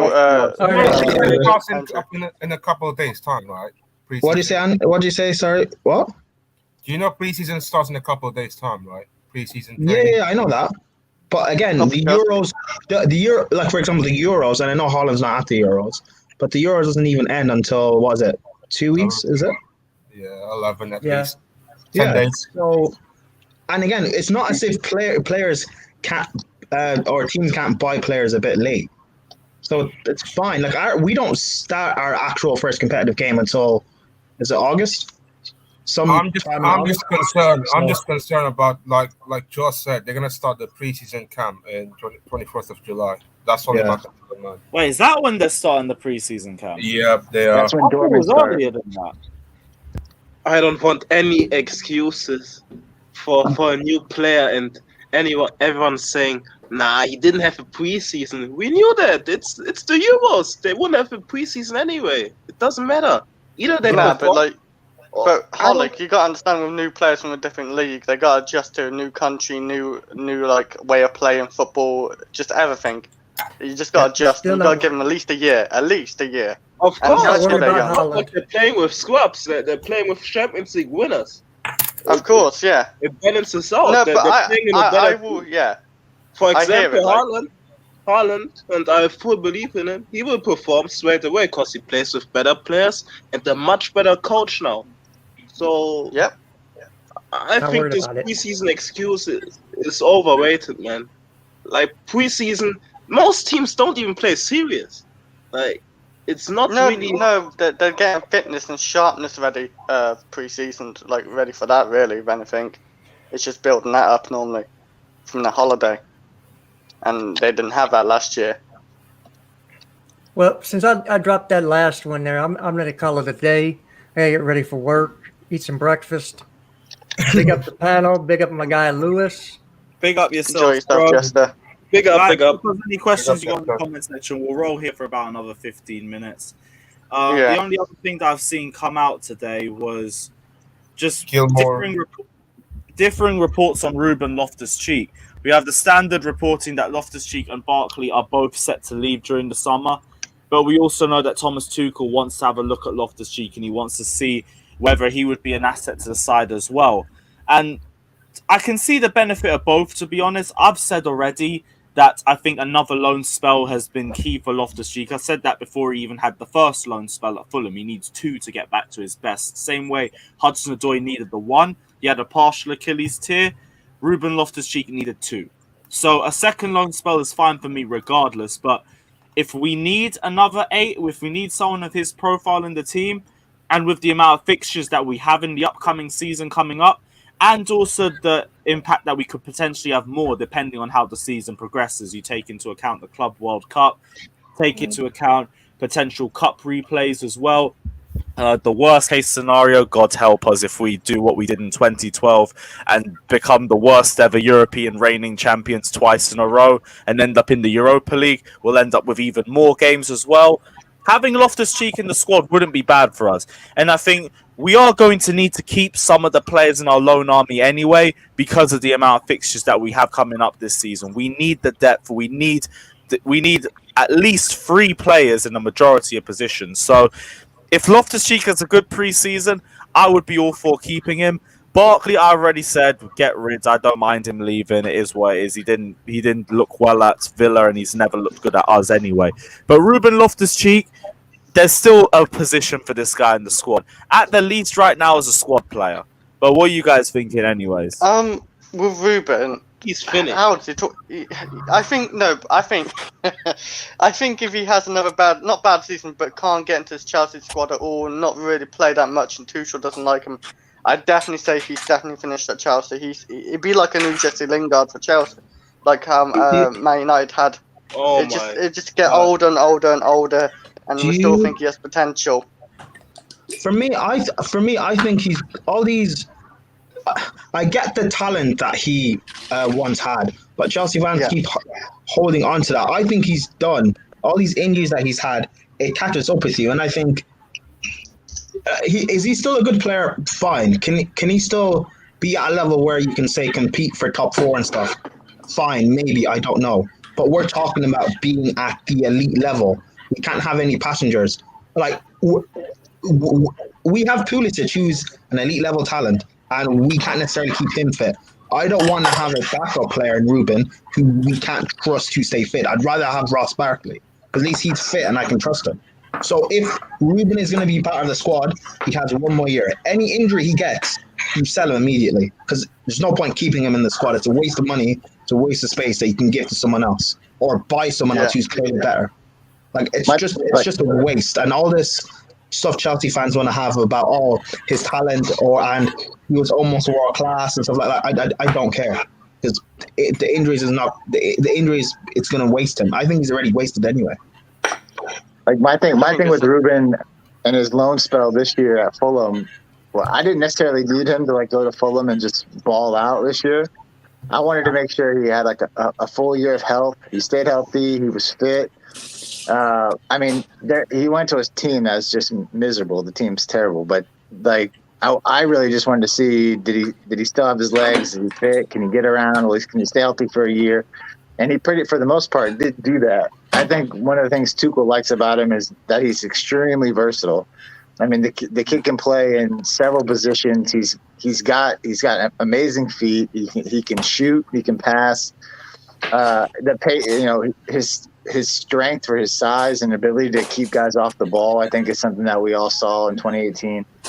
For me, if he can stay healthy, like you said, and he can show something to Tuchel that Tuchel's looking for, then I back him to at least have a good opportunity to hang and play, and maybe stay in a different position that we didn't see him playing in 2018. But if he's not healthy and he's not able to do those things, then it's close to that time, you know. What about giving someone like Conor Gallagher a chance, lads? I know, he had an okay season at West Brom, but I'd be more inclined to give him a chance too, right? Because he's younger than Ruben, so I think he has more room to grow. Maybe he didn't have that same potential that Ruben had, but there could be something then, you know. If we're talking about squad players, I hear what you're saying, Nick. But I feel like right now Conor Gallagher's ceiling is a lot higher than what we'd expect Ruben Loftus-Cheek to be, and because of that, I also think we'd be better off resting Ruben a lot more and being a lot more sparing with him. So I think he'd be a much better bench option for us. Whereas with Conor Gallagher, I'd rather see him go out, get more game time, continue to develop his game, and continue to get better as a player, because he's a lot younger. So I wouldn't want to stunt his development by just having him sit on the bench. Oh, fair enough. So you'd want to see him pull a Gilmore, right? So go out and I want to see him go out on loan again and just get better. I hear what you're saying though. He'd be a great asset to the squad, but I feel like it's the same thing I said with Billy Gilmore. Regardless of how good he is, you're just wasting his potential if you're just having him sit on the bench, where he could be out there every week playing games and getting more experience. Do you think Conor Gallagher is? He might be good, but again, we're talking about competing at the elite level, which is I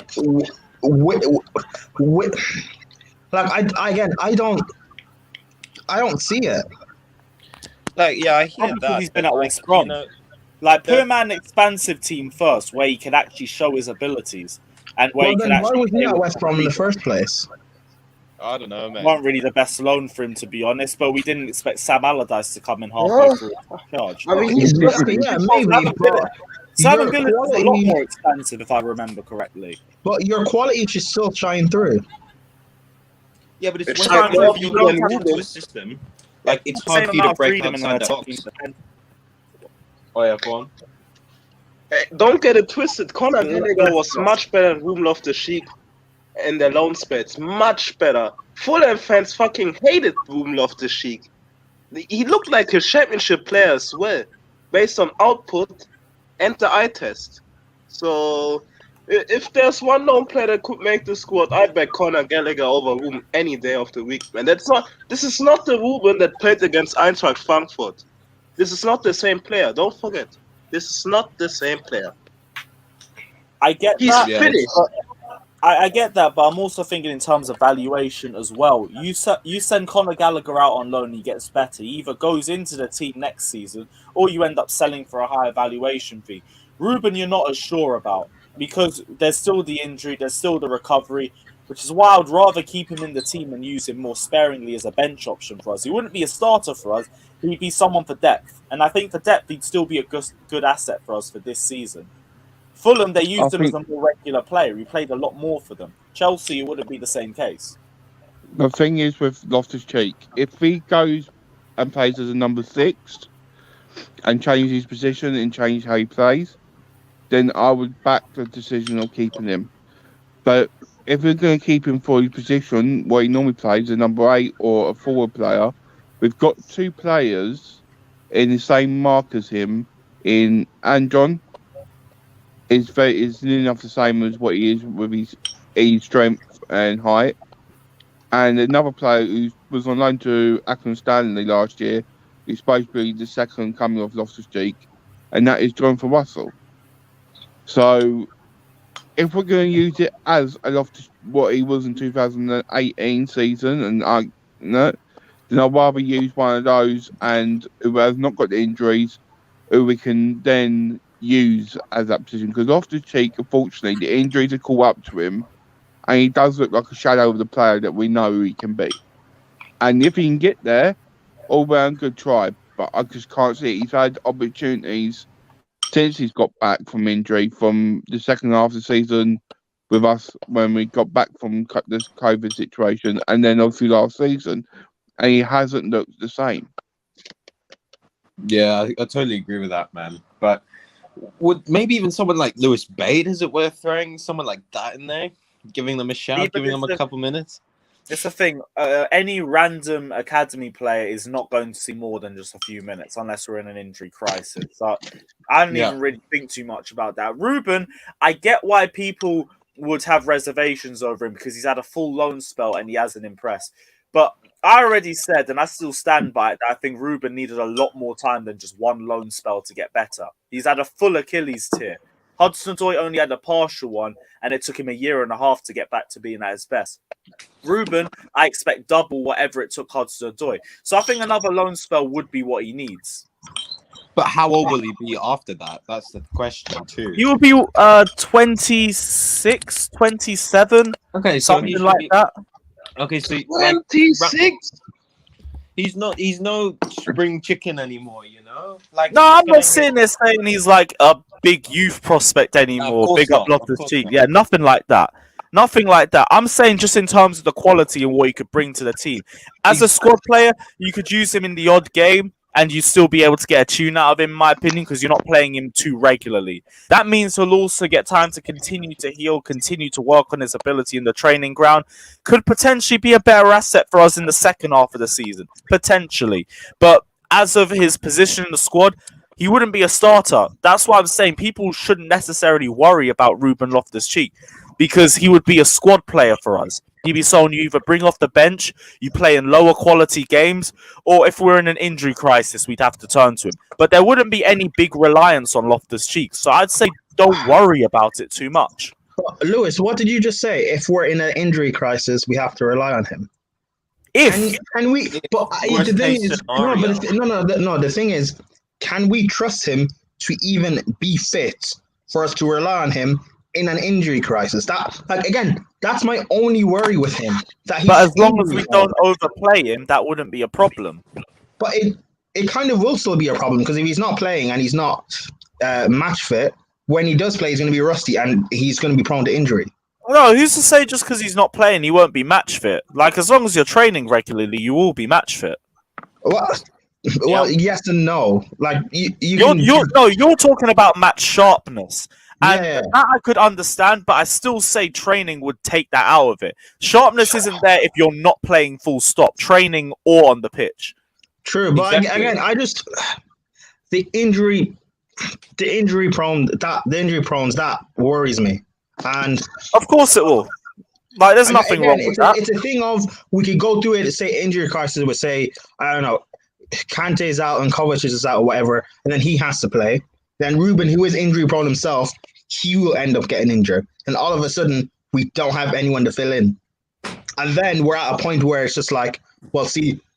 We knew Ruben's injury prone anyway, so why are we having to rely on him as our only backup? That's why I'd rather have someone like Barkley, who maybe you can say he's not as good per se, and I get that, but if we're just talking about having a body in the squad, I'd rather trust someone who's fit. I get what you're saying, but I also feel like there's a lot of ifs in there. It's like, if we're in an injury crisis, if these three midfielders are injured, and if we have to turn to Loftus-Cheek, and if he's injured as well, then we're in a crisis. It's like, there's a lot of ifs. And I get what you're saying about Barkley too. He'll be a lot less injury prone than Loftus-Cheek will be, but I just don't rate him as a player anyway, so I wouldn't want us to turn to him in the first place. But I don't rate injury prone players, so it's a thing of, and again, the only ifs thing was because I was answering your thing of, if we have an injury crisis, we can use him. So again, if Tuchel wants to use him, I'll back it, obviously. And he's a Chelsea player, and I'm obviously going to back it. But it's a thing of, I don't know. It's just, I hope he snaps out of getting these injuries because his talent is quality. But I don't know. I just personally can't trust it. How many minutes did he play, though, under Fulham? Because I'm pretty sure he stayed relatively I think he played full 90. He got benched towards the end because he was that bad. Fulham. Not any good club. Fulham. He was so bad he got benched towards the end. Fulham. He played 30 games. I'm not sure how many started. Let me check. Not much. It's rare though. Yeah, not exactly. much. I think Was very he injured? Second half of the season, he got dropped for Bobby Reed, whatever his name is. Bobby Reed was actually decent, man. He was pretty good for Fulham. Yeah, I don't know. And again, it is what it is. I hope he comes back and prove me wrong and stay fit and play. 31 games played for Fulham in all comps.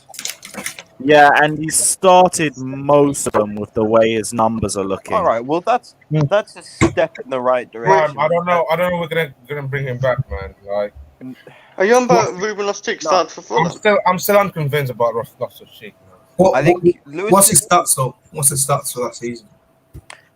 It's not good, right? Did he it's not get a goal? I think he got like a goal and an assist or something, right, for Fulham. Or did he not even get that?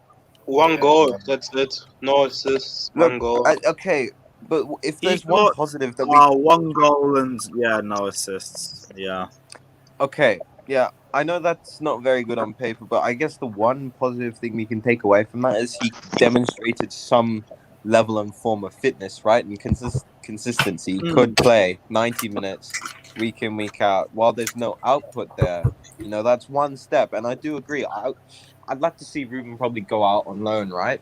Because, I do think he needs it. I do think he needs time. You can't come back from, as Lewis said, a full Achilles injury just like that, man. And that's devastating as a player when you get that. So if he can go to someone like a Palace again, or I don't know, just like a step up from Fulham, like a mid-table club, that can challenge in and around 10th spot, maybe even Southampton, I don't know, something like that. It'll be really interesting to see, that play a progressive style of football. But yeah, I'm not sure this season. Maybe next if he proves himself on loan, but it'll be interesting to see. I just hope for the best, and I'm willing to keep my head open, to whether he does play in the squad or whether he doesn't. How old is he? He's 25. 25. So he's 25 now. Yeah. So if we send him out on loan, next season he'll come back 26, innit? So 26, 27. And are we saying he can only play as part of as an attacking 8, or in this system as part of the 2 number 10s, I guess is what they are? There we go. I'll probably take the next one, Should get sold, man. I don't know. It's just, again, I think if he has another loan, is that not maybe the end of it then of him at Chelsea anyway? I think this is his last chance. After this season, he'll be sold next season. Doesn't perform as well as he did before. Well, how much and where though? What are we thinking? Like Ruben, then, if he has if he has a relatively decent and productive season out on loan, how much would you take for him then, and whereabouts? 20 mil. 20 to 50 mil. To 15. He's on a lot of wages as well. These academy guys. Don't forget, Chelsea were so nice, such a charity club. They gave him a new contract while he was out with his Achilles injury, and he earns over 100k a week. So, nobody in the Premier League is going to pay that much for him, unless they don't have to pay. Yeah, he's going to take a wage cut. And we need to turn, what do you call it, man? We need to lower the fee as well because of his big wage. Yeah. That's ridiculous. Fucking hell. Yeah, I mean, I don't know. Was that precedent was set by Hudson-Odoi, right?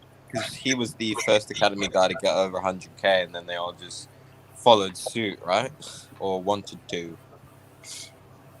He got 120k, and now Tammy Abraham wants something very similar to it. And Rudiger wants something close to 200k for his contract. Look, I'd pay Rudiger, like, honestly, top dollar, man. You know, he's hitting his prime right now. He's been a loyal, valiant servant, you know, and he's been put through the ringer at the club, man, especially recently with all this media bullshit. You know, it's coming out against him, Matt Law, all that shenanigans. You know, and he proved his class and rejuvenation under Tuchel. I mean, yeah, it depends. You know, we do have world-class centre-backs. Azpi's aging like a fine wine. Same thing with Thiago Silva. There's always AC, you know. But Zuma's a bit iffy. So, I mean, we let's be real. We have like 4 potentially, I'd say, very good elite centre-backs. So, I mean, it's what it is, man. All right, cool.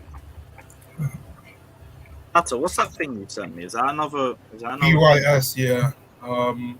Rice is looking around 150k a week. He's unlikely to be offered that at West Ham. West Ham likely to price him out of a move this summer, although a club, maybe Chelsea, will likely test the water. A move is more likely. 50k for Rice as well. Oh my god! The thing is, I'm not a fan of Rice, but 150k is exactly what Ruben earns. 150k. You're taking the piss. No way. Yes, look it up, man. No way. No. I need to check the wages again. You're lying to I me. swear Ruben makes like 120, but anyway, I wouldn't be surprised. One sec, Dag, I see you. Look at, just Google it, Ruben Loftus-Cheek new contract, and every site says 150k. Telegraph, Daily Mail, everyone 150k. Wait, but do we think we'll get Rice though this season if we're like prioritizing Haaland, or like I don't think he's a big priority, man. Like Jorginho, I know he had a big debate yesterday. He's a perfectly serviceable midfielder, man. Like I get Rice. Rice is maybe a higher ceiling than him in the future. Declan Rice right now 62k per week, and he wants to. Ruben's on 60k a week. Ruben. I'm seeing one place with 60k, another one's saying 150k. This is what. Oh, it's in the private chat. Hold on. I think academy players always get more due to the fact that they cost nothing. I think it's always that way, but we overpaid him, and he was He was injured.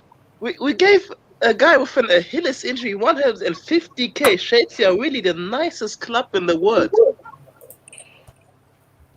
The richest club in the world. That's us.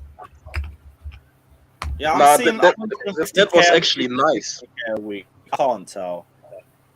There's no way he's on 150K a week. There's no chance. Yeah, that's not possible.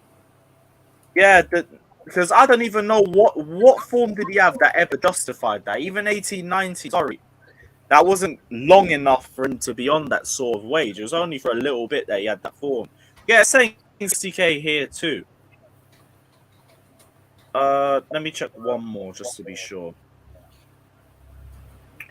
Ruben Loftus-Cheek. All right, he's not in that one. So do we have an exact figure or no? Yeah, 60K. Majority are saying For 60K. example, for example, Lewis, I'm seeing articles from the Telegraph that say no, I don't. 150k. Lewis, The Telegraph. You sure I'm that not- might be including bonuses or some bollocks that he can't be getting right now? Maybe, but I think it's higher than you think. It's higher than you think. That's all I've heard and stuff. What's going on, everyone? I hear what you're saying about Loftus-Cheek under Sarri and how good he was, but he was only at that form for about 3 months. So there's no chance we gave him a contract extension based on that. Especially seeing as straight after he had that ankle injury, the Achilles injury. So no chance. But when did he Yeah, get the but new the thing contract? is, the thing is, we gave Hudson-Odoi 100k as well, and he was just 18 at the time, or 19 maybe. Bro, Just in turned the 19. last 3 months, the first half of the season he was playing Europa League games and that was it. You think Sarri rotates his squad like that? Come on, man. Quick question. He hasn't had a full season's worth of form to be getting 150k a week. No chance. Hudson-Odoi, I hear what you're saying, but Hudson-Odoi had interest from Bayern Munich for 80 million euros. No one was coming in for Ruben Loftus-Cheek. So he wouldn't have commanded those wages anyway. Oh man, I'm seeing something interesting. When Just did he post get the contract? the link in the chat. Do you guys know when he got that Yeah, contract? yes, I'm seeing. I've seen an article from Matt Law, so that's a good source. You can't say that. On the 3rd of July, 2019, Loftus-Cheek agrees new Chelsea contract that could be worth as much as 150k a week. I'm sending the link right now. Yeah, drop it in the private. Let's have a look at that. Yeah. He signed a new contract in 2019. 100? He can't be. No chance. See? So we are properly taking the piss if we have him on 100. Obviously, yeah. We are high key taking the piss if that's the case. Who's that that's just popped in? I'll sniff it again. There he is. Oh, I think that's all it. After then. Yeah, shit. He might be on 150k a week. Wrong. Really? I told you. He's on some Fucking man. hell, what are we doing? Oh, Lewis, where'd you find this? No, I'm looking at the new contract that he signed in 2019. Yep. And they're saying that it goes from his wages are rising from 60k a week to 150k a week. But Yeah. that's Wait, who's including that? bonus. No, it's Ruben. 150k a week with bonuses. Loftus-Cheek, Chris. Oh boy, I reckon it's probably around 100. let's tell him. Hey, I posted it on the private, man. You See, can see 100k, I get that. Like we've got Barkley and Bakayoko and on them sorts of wages, so that's fine. It's 100. That's going to be 150k with bonuses, isn't it? Or is that just outright?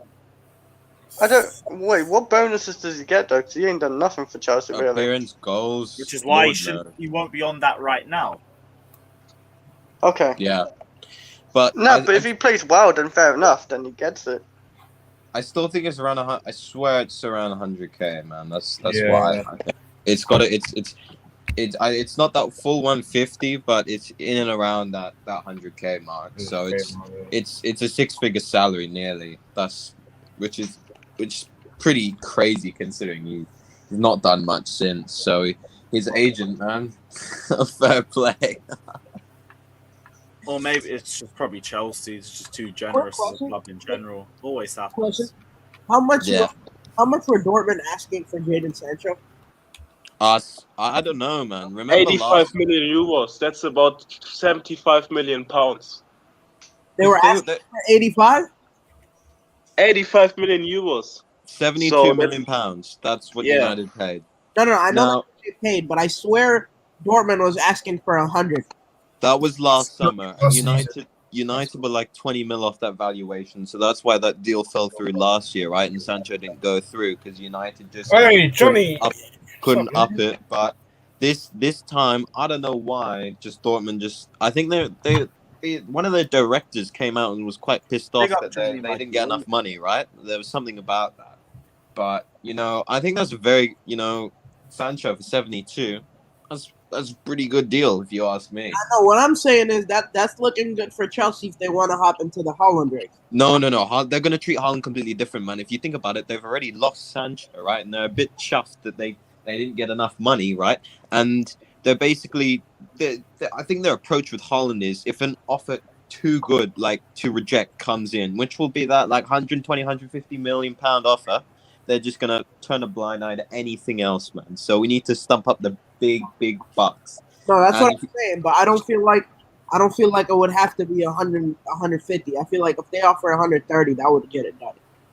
Yeah, maybe 130 plus. I don't know, a Hudson Odoi or a player like that. Maybe that could help, or a Tammy that can help sweeten it a bit. I maybe, but it depends too. Because if you're also coming from a Dortmund situation, bro.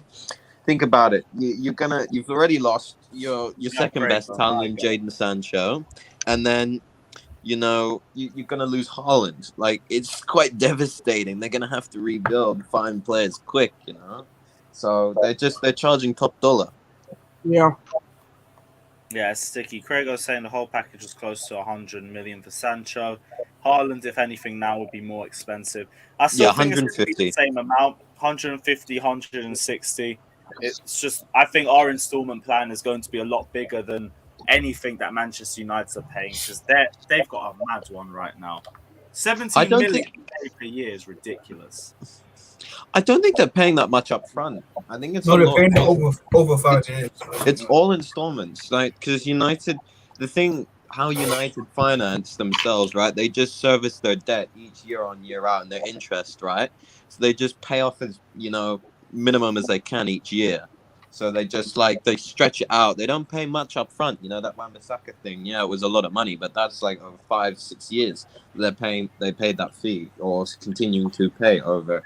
With Haaland, we have the financial ability and capability to slap a lot more money, here and right now. So it's only a positive for us, but it is I'll catch you later. Yep. A bit. See you later. Big up.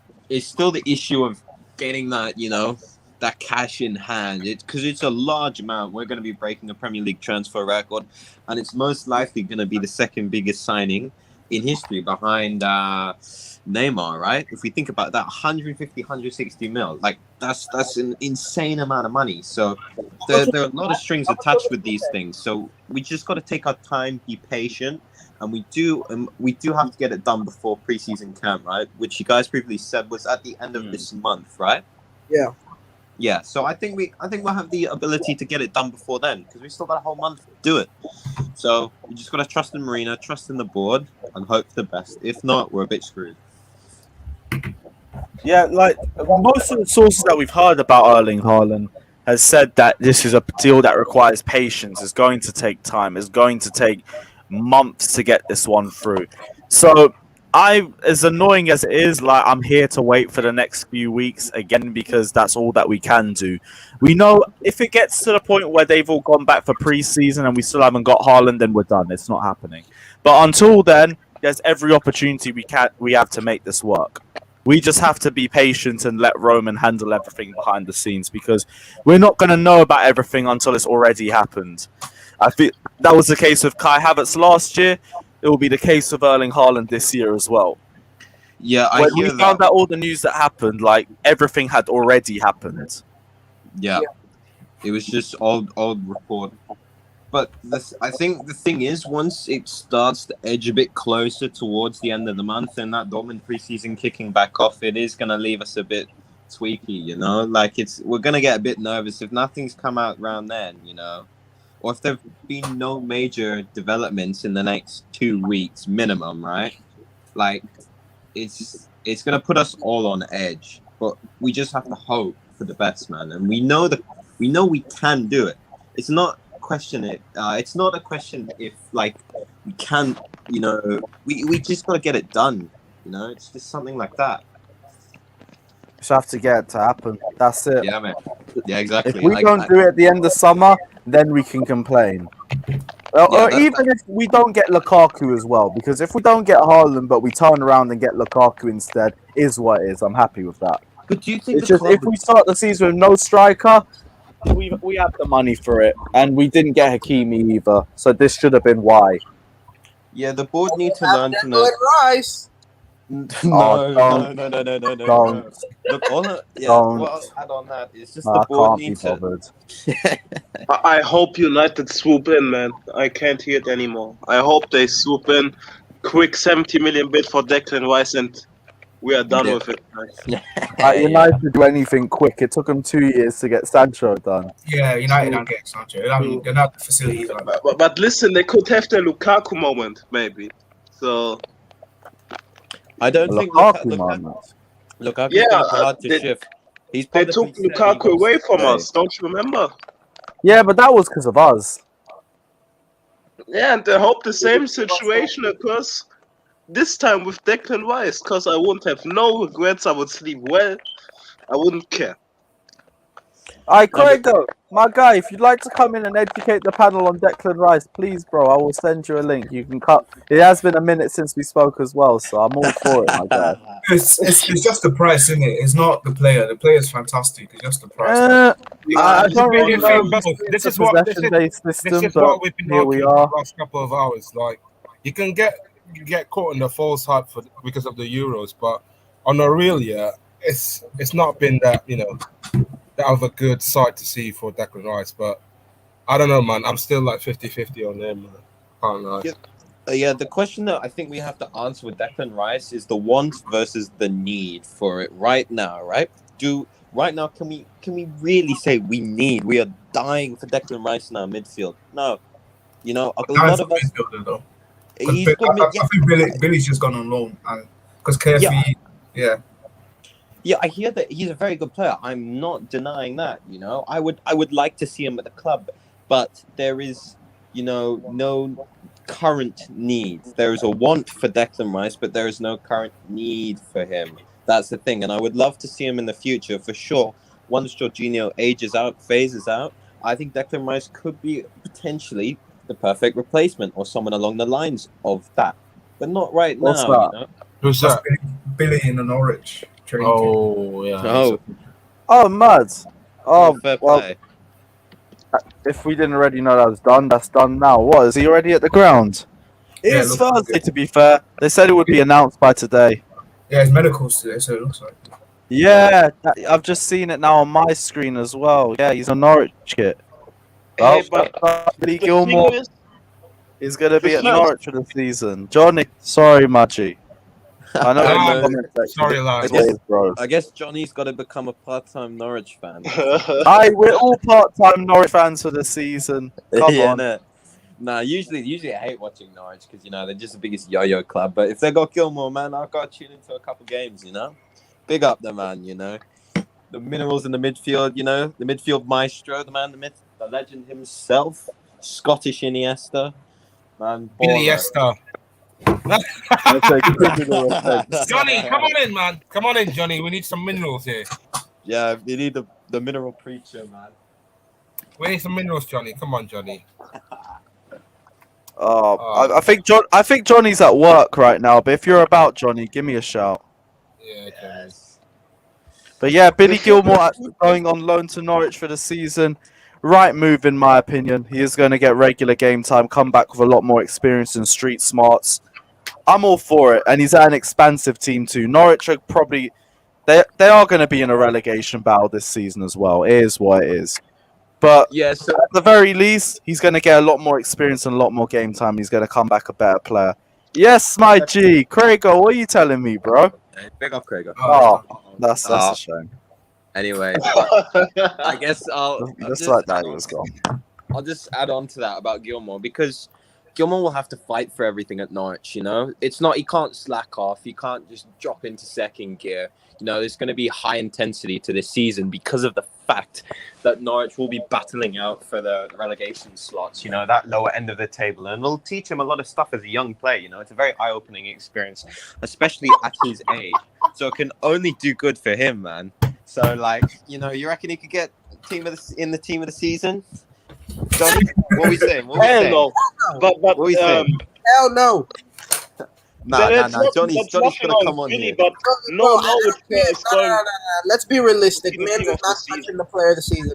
I mean, he's team. I said team of the season. Team of the season. He's not touching it. He's not touching it. Oh, not at Norwich. You never know. You never know what the minerals could do, man. Oh God. Okay. All right. Not at Norwich, man. Once again, I'm willing to put money on it. Once again, I'm willing. I don't know, Doug. But I think you're gonna upset him again. You're gonna upset him again, bro. It's not about upsetting people. It's about being realistic. Like, check WhatsApp, man. Another good thing about Gilmore joining Norwich is that there's a connection between Tuchel and Daniel Fark. Correct at Borussia Dortmund. I'm not sure what it was. Was Fark one of the he was the coach of the under-23s. Yeah, so I mean, so they both know each other, and I think they play with this, you know, that more progressive philosophy, open expansionist game. So it could only do him good, you know, going to someone like Daniel Fark as a coach. I think he's a good coach for young players, you know, coming through there. So I'd love to see Gilmore do well, man. So yeah, he's better than Declan Rice. Another yes. Oh, just as Grego comes on.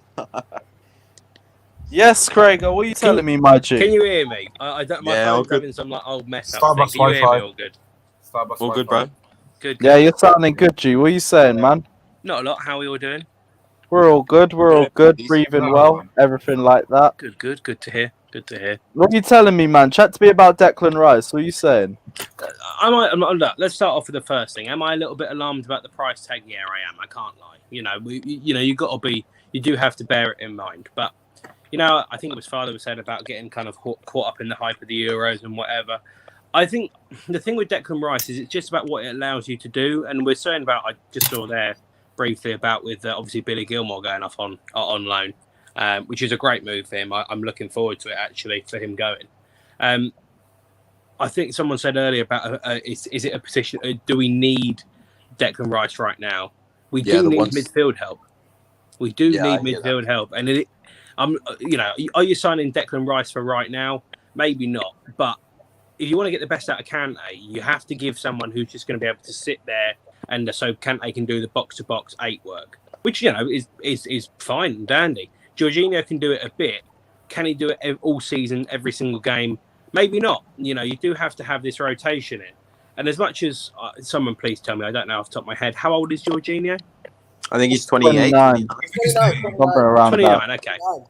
So, I mean, we're all saying about how so he is at 29. No disrespect to him. What's he going to be like potentially at 31 in 2 years' time? Are we going to get the same Jorginho then? And then I'm looking at it thinking, well, you know, what's the fee being spoken about now? I saw 60 million, something like that. Yeah, probably. For what, Jorginho? No, for Declan Rice. I think Rice is saying that he'd be disappointed if they rejected a 60 million fee. Yeah, that's what I heard. Can you tell me now that, I mean, we spent 70 million quid on Kai Havertz. It was a little bit of a gamble. Or is he going to work out in the Premier League? He's generational talent. I get all this stuff. The reason you pay 72 million for him is because he's generational talent and it's what he could be. It's always what he could be. Declan Rice is 22. He's younger than me.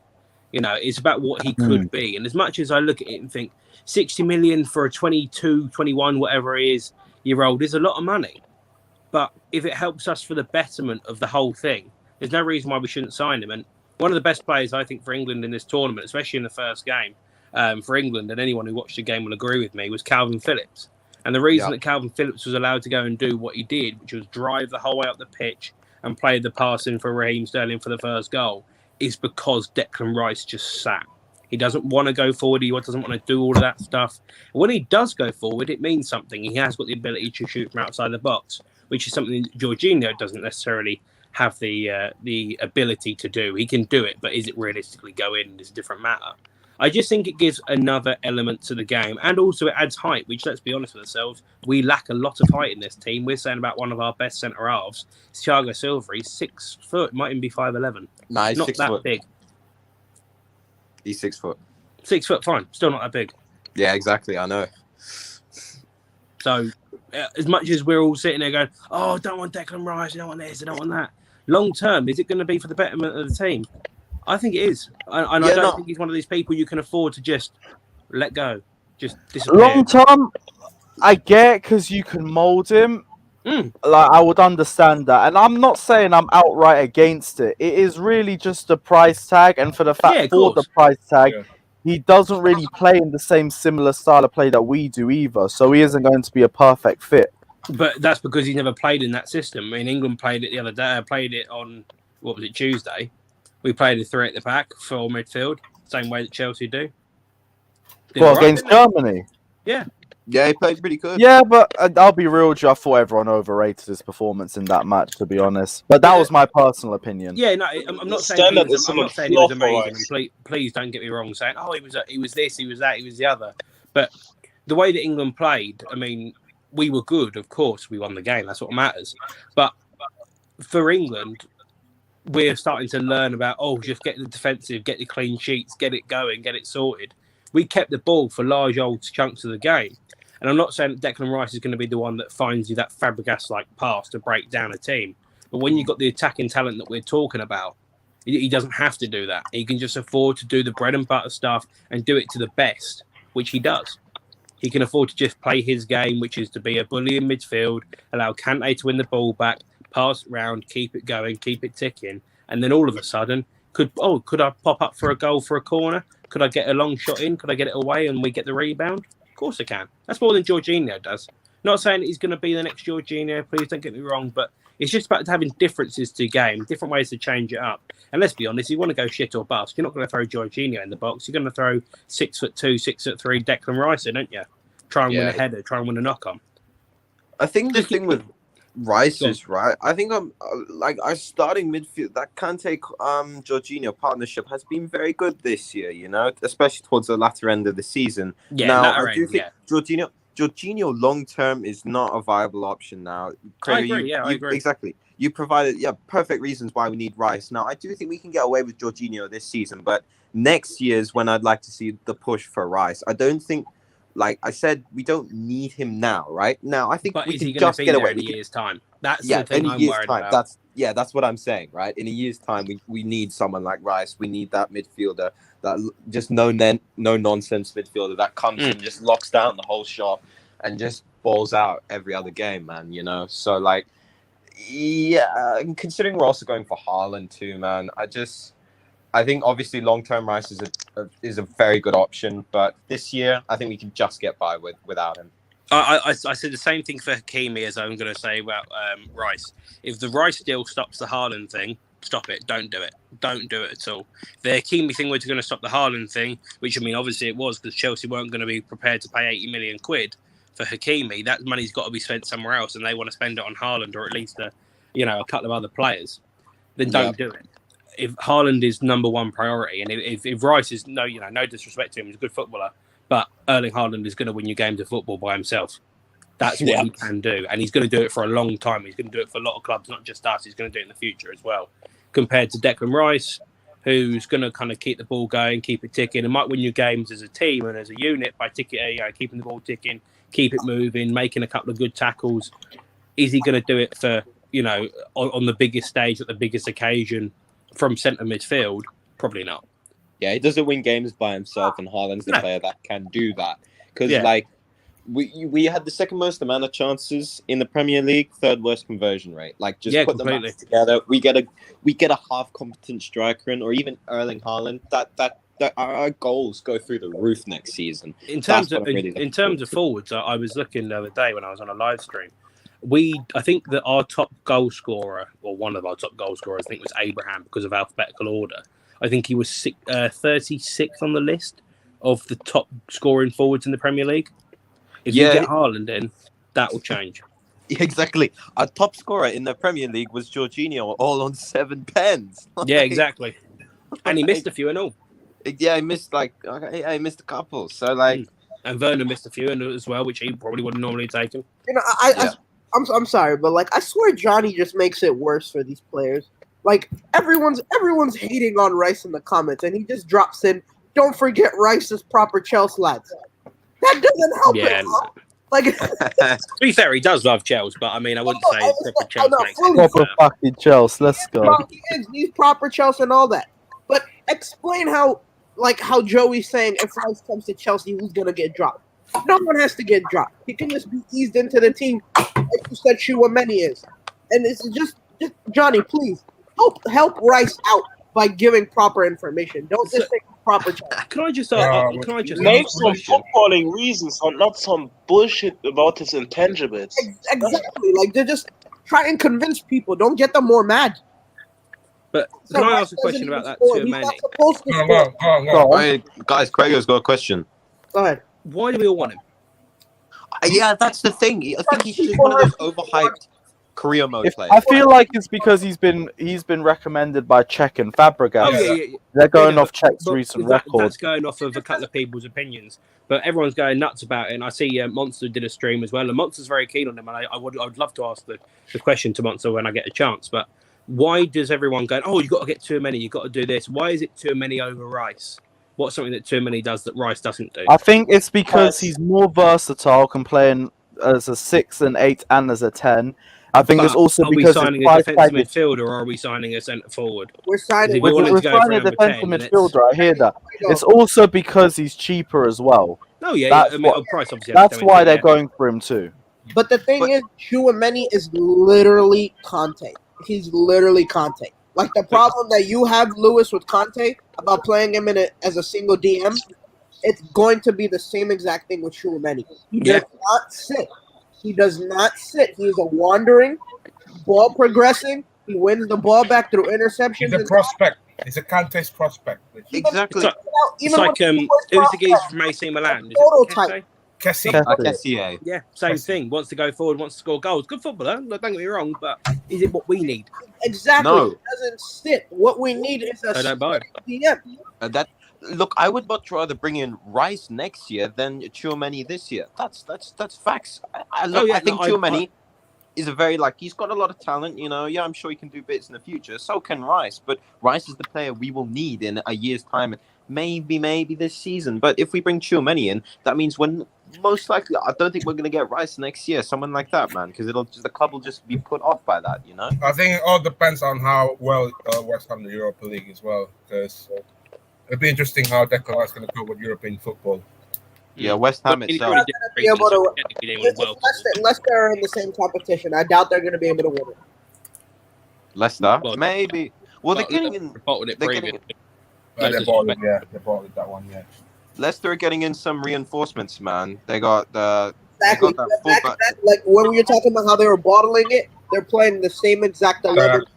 They got Patson Duck. They got Patson Duck. Oh yeah, no, and they're going to get Boubakary Samare. I think it's about the rotation that we're talking about. That's so important. They don't have unless they haven't had a chance to do it. But I'm not necessarily going off of previous history. You can't say there's anything for an absolute fact that means that they're going to absolutely steamroll it. Which not steamroll it. But what I'm talking about is doing better than West Ham. He's extended his contract until 2026 for Sociedad. Dortmund buyout clause has been bought as per Fabrizio Romano, who has just tweeted.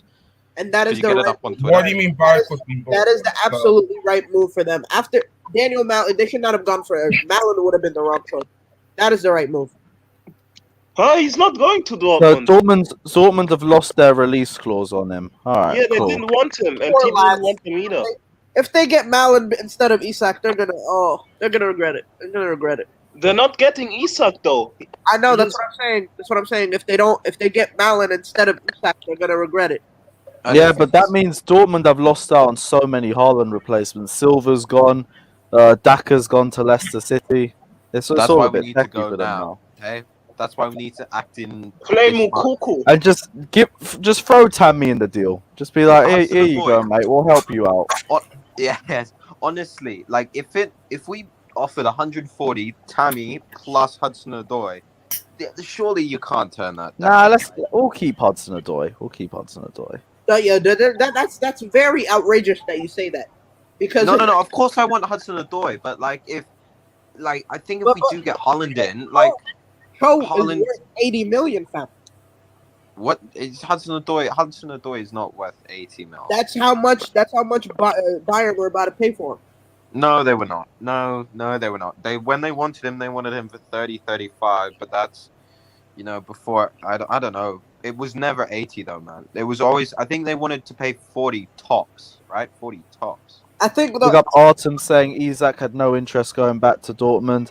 Yeah, I think Holick also said that as well a few minutes ago. I thought it would be something Dortmund would pursue though if they did end up losing Erling Haaland, but it is what it is. I feel It's bad. actually one of the reasons why Tuchel fell out with them, man. Tuchel didn't even want him. Isaac. Yeah, Tuchel didn't even want him. He's one of the reasons. How's that gonna work?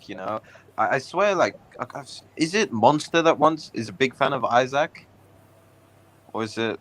I don't know. Look, Monster said good things about Isak. He's just said he's not clinical, and he hasn't shown that he's clinical anyway. This is like a mentality problem. Why are you not going to go back to Dortmund and try and fight to go into the Champions League? Instead, stay at Real Sociedad, trying to fight against Barca, Atletico, Real.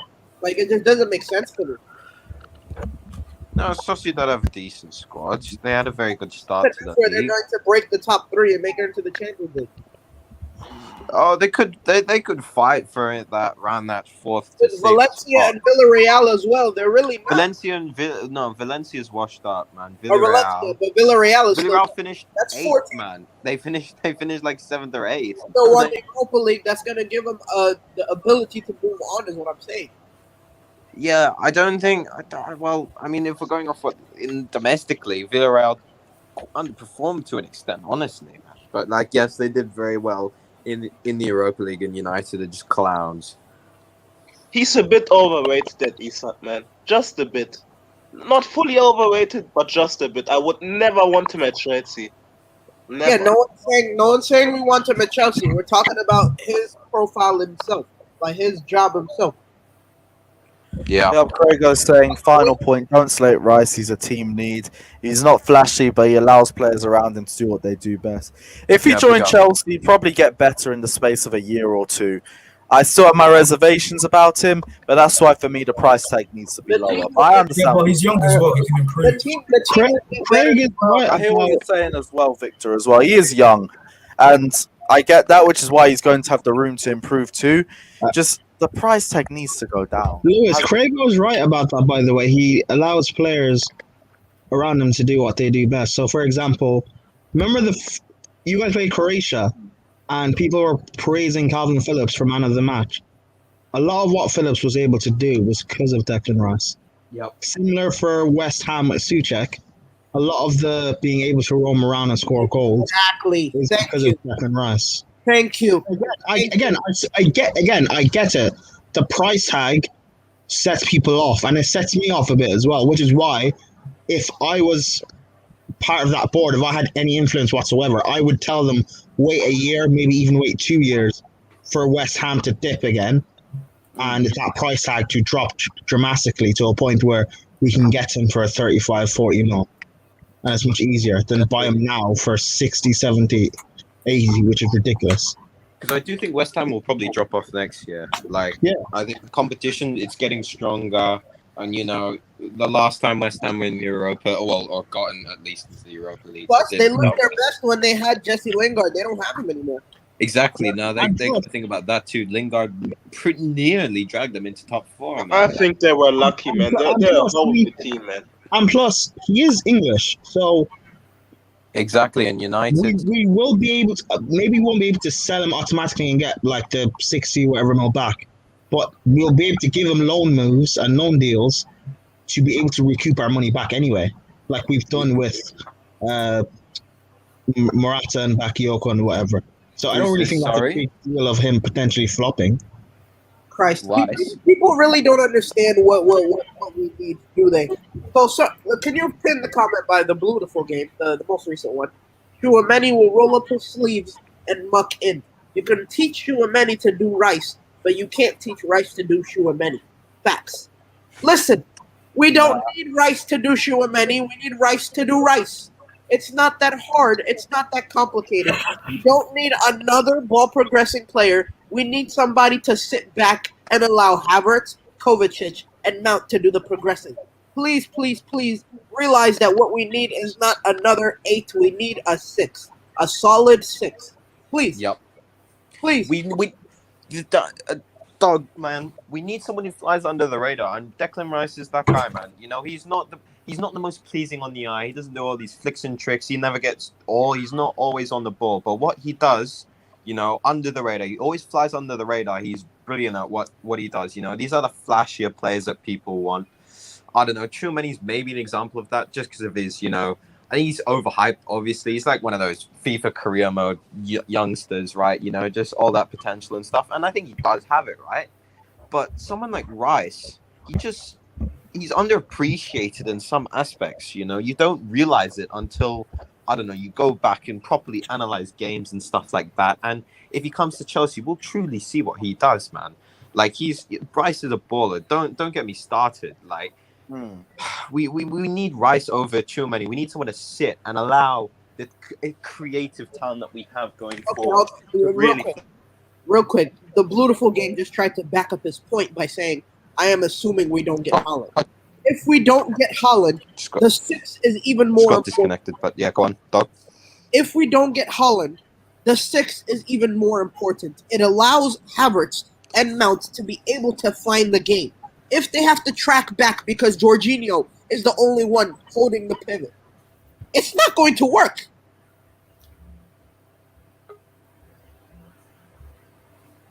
Did you just disappear after that? Oh no, you're still here. No, I'm still here.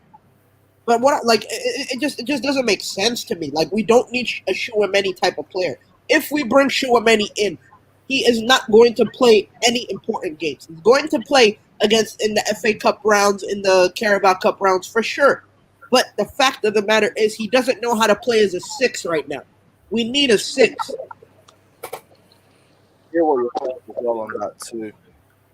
I'd rather we just go for a Kamara, Phillips. Chouameni would be a decent option, but we wouldn't be starting with him anyway. Who's better than all of those players that we actually need? Locatelli. Yeah. Locatelli would be a decent shout, but I feel like he's another one.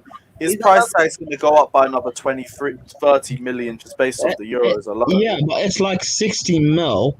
Nah, he only cost 40 million. 40 million euros, that's it. No, but I'm talking about in terms of the Euros. Like, so he'll be like roughly 60 mil. And it's a lot, but Locatelli is a very good player. One, it's a better price than Declan Rice for one. But and two, it's like there's no real competition to buy him. Like, there's Juve, but they're in a bit of a mess anyways. And Arsenal want to try, but that's a bit funny. So there's no competition to get him. Yeah, but the thing about Locatelli is, right, yet again, he's not one of those players that will sit. He's not one of those no-nonsense midfielders. He sits. Yeah. Hold on. Let's clear it up. In the Sassuolo team, he sits. In the Italy team, they have Jorginho, so he doesn't have to sit. Yeah, that's where I'm getting. Which is a good thing because it means he's flexible tactically. And you know the thing is, right? I'm sorry, lad, but with this whole Rice thing, talking about how he's not versatile, it's not the fact that he's not versatile. It will allow the team to switch our formation because now we can play in a midfield 3. With Chouameni, he's not comfortable yet as playing as that lone 6. That lone 6. Look at. You can look at all the games that Monaco have played. They don't set up with a single 6. So it's fully mind blowing to read these comments right now.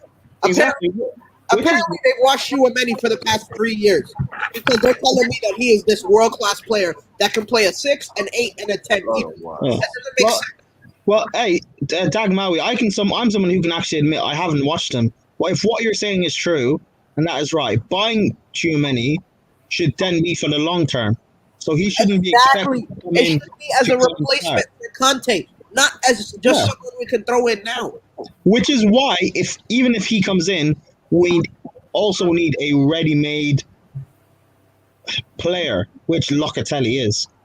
Like, Locatelli is better than Declan Rice, I agree. and he's cheaper.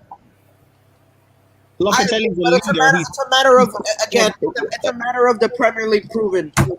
Yeah, I know, I get that, but like what people's talking about the he's proper shots and stuff. Well, take away from the fact that he used to play in our academy. Rice is a leader and he's captain for his team, as is Locatelli. They're both comfortable on the ball, but Locatelli is more tactically flexible in terms of the midfield. Anyway, Rice can play centre back, but I'd rather buy Locatelli because it's cheaper. Okay, I'm sorry, lad, but I'm fully convinced that these people have never watched a single West Ham game. I'm fully convinced. Like a single what? A single West Ham game. Because someone says Rice plays as a double six. This Rice lone six is a myth. If you are telling me that throughout the entire game, Suchek is sitting right next to Rice in a double pivot, you are losing your mind. No, Rice can play as a single pivot and a double pivot. He does play as a single pivot because Big up Mr. Paulito's way saying if you think Tchouaméni is an NK type, then get him now or in 1 year. I prefer now to understudy. Who's NK? What was that? Oh, if you think Tchouaméni is an N'Golo Kante type, then get him now or in a year. I prefer now to understudy Kante and then get Rice in a year. Does it help us now? Maybe not, but that's how you build long term. I get bringing in Tchouaméni as a bench option, but then it's still kind of negate. No, because actually, that profile that we need would only be useful in certain games anyway. So I would understand Tchouaméni being used, especially with the fact that, like we say, we will be rotating throughout the season.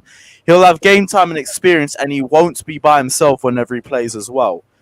So Tchouaméni wouldn't be a bad option for us regardless. I get we were talking about experience too, and I know how that comes into account, but regardless, we also go off what players are saying. Petr Cech's already had a really good track record when it comes to scouting players, so if he is interested in a Tchouaméni, I'll definitely take his words into account.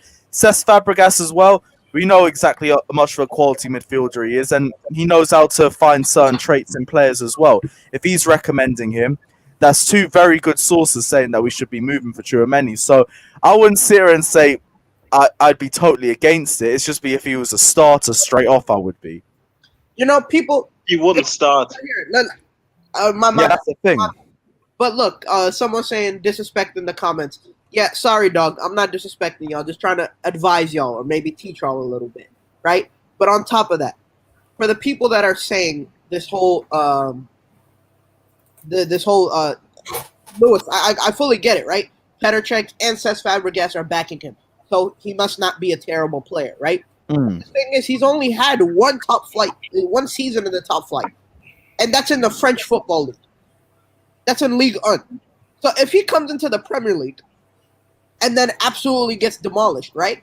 It's going to be another one of those, but he couldn't do it in the Premier League. So it's a matter of, in no aspect of the game is he going to be playing week in, week out if we buy him this year. He's going to sit for a year. For a year or two, he's not going to play because we need him to learn first. That's simply it, right? We're buying him as that doesn't mean he isn't going to play. It just means he isn't going to be one of our main stars. No. Of course. Like I said, he's going to play the FA Cup games. He's going to play the Carabao Cup games against the lower league teams and the teams that sit back, so he doesn't have to worry about all the defensive duties. Big up Declared as well, saying Deja Vu, Chilwell 80 million talk. Please don't bring money when Locatelli is sorted after by Juventus and Arsenal. Please don't bring money when Locatelli is sought after by Juventus and Arsenal. They could inflate his price more than Declan Rice could. How much years has Locatelli got left on his contract? But he was being. I think it was 40 million that Juve were trying to pay for him. If I'm not mistaken. Nah, the thing Locatelli's got 2 years left on his contract, so I wouldn't expect him to go for too much. Locatelli has a set price tag. It hasn't changed from the Euros. Sassuolo always said 40 million euros and he's yours. That's it. That's basically it. It's not more, it's not less than that. 40 million euros. The thing is, Juve want to include some players in the deal. Because these Italians are cheap as fuck, as you know. True, but the whole, again, because Arsenal want to try and do something now, but the whole thing of him being at the Euros, he's focused and committed towards that. So it's going to be hard to negotiate during the Euros. You're going to have to do it afterwards, which case, if Italy win it, Sassuolo could raise the price a bit, because it would make sense to do that, especially since he's their best player. 40 million I would take. But we haven't really shown any vested interest in him I think he's anyway. going to Juve anyway. Yeah, so do I. Yeah, Joey, unfortunately. goalkeeper, that means nothing. Mendy is a goalkeeper, that means nothing. You saying anything about Mendy? No, he said Mendy also has only one. Hold on, give me a second. Always happens. Can't be bothered. This is But why- yeah, Locatelli, we've had barely any interest why in you him don't buy anyway. Is that Haaland, Doug? Is that Haaland? Yeah, I know, right? We got him on the line. Love to hear it. We got the sources here already saying he's Hey, done. guys, should we say Ampadu? No. You got Ampadu. Yeah. Yeah. Depends on who comes in for him. Like, I don't know if he starts for us. He might be another squad player for us this season, but he's another one that I'd send out on loan. Maybe not to a team in the same position as Sheffield United. Probably someone higher up the table at least. Wait, hold on. Can I ask? Go on. What exactly is Ampadu? Like, what is his position then? Is it centre back? Is it DM? He played better as a centre back, didn't he, for Sheffield It's a center United? back. Let's be honest, it's a center back. Even in a three, even this is the thing that I have not a problem, but a little worry with Ampadu is he played in a 3-in-the-back system all year long, and he looked okay, but it didn't look like he was really progressing. If you get what I mean, like what you would want from a loan spell, it didn't look like he was progressing. Like it just looked like he was the same player that we had when he was in that Chelsea team. But the only reason why I ask is because when he played under Sarri played him as a regista technically, as a deep line playmaker, and he was quite good at that. Like I've seen him play in midfield and also be effective. The only reason why I ask is because could he potentially be a backup midfield option? Because the guy's what is he like? Is he 5'11"? 6 foot? Who? Yeah, he's short. Yeah, so as a centre back, as in a back three, like maybe it makes sense because you're more mobile as a like say a right-sided centre back or something. But in a back two, I don't trust that. Ooh, Ramos is going to PSG. So who? Yo, XG, that's a great comment. No, Sergio Ramos is going to PSG, not XG. No. No. I'm talking about the comment by XG. Yeah, the Ramos side, we've already even spoke about it. I don't really see him coming Chelsea. We don't really need him at Chelsea. Don't make sense for us. Oh yeah, please do not get Ramos, please. I won't turn my nose up at him. It just doesn't really make sense from us. So I just leave it at that. Unless he's gonna play whenever Thiago Silva gets injured, it doesn't make any sense. It's a sticky one. But what's this guy? I'm saying United guessed at Sancho, but I'm more concerned about whoever lands Grealish. If Bernardo Silva doesn't leave Man City, no one's landing Grealish because we're not going in for him. Man City won't unless they lose an attacking mid, and United have already signed Sancho, so he's not going in. And Arsenal definitely aren't signing him, so you can forget about that too. So we ain't got to worry about that. Well, is he saying has Ramos and PSG actually been done today as well? Yeah, medical expected in the next couple of days. But BR Football already confirmed. That Bouhassi guy, that Mohamed Bouhassi guy said it. See, that is it.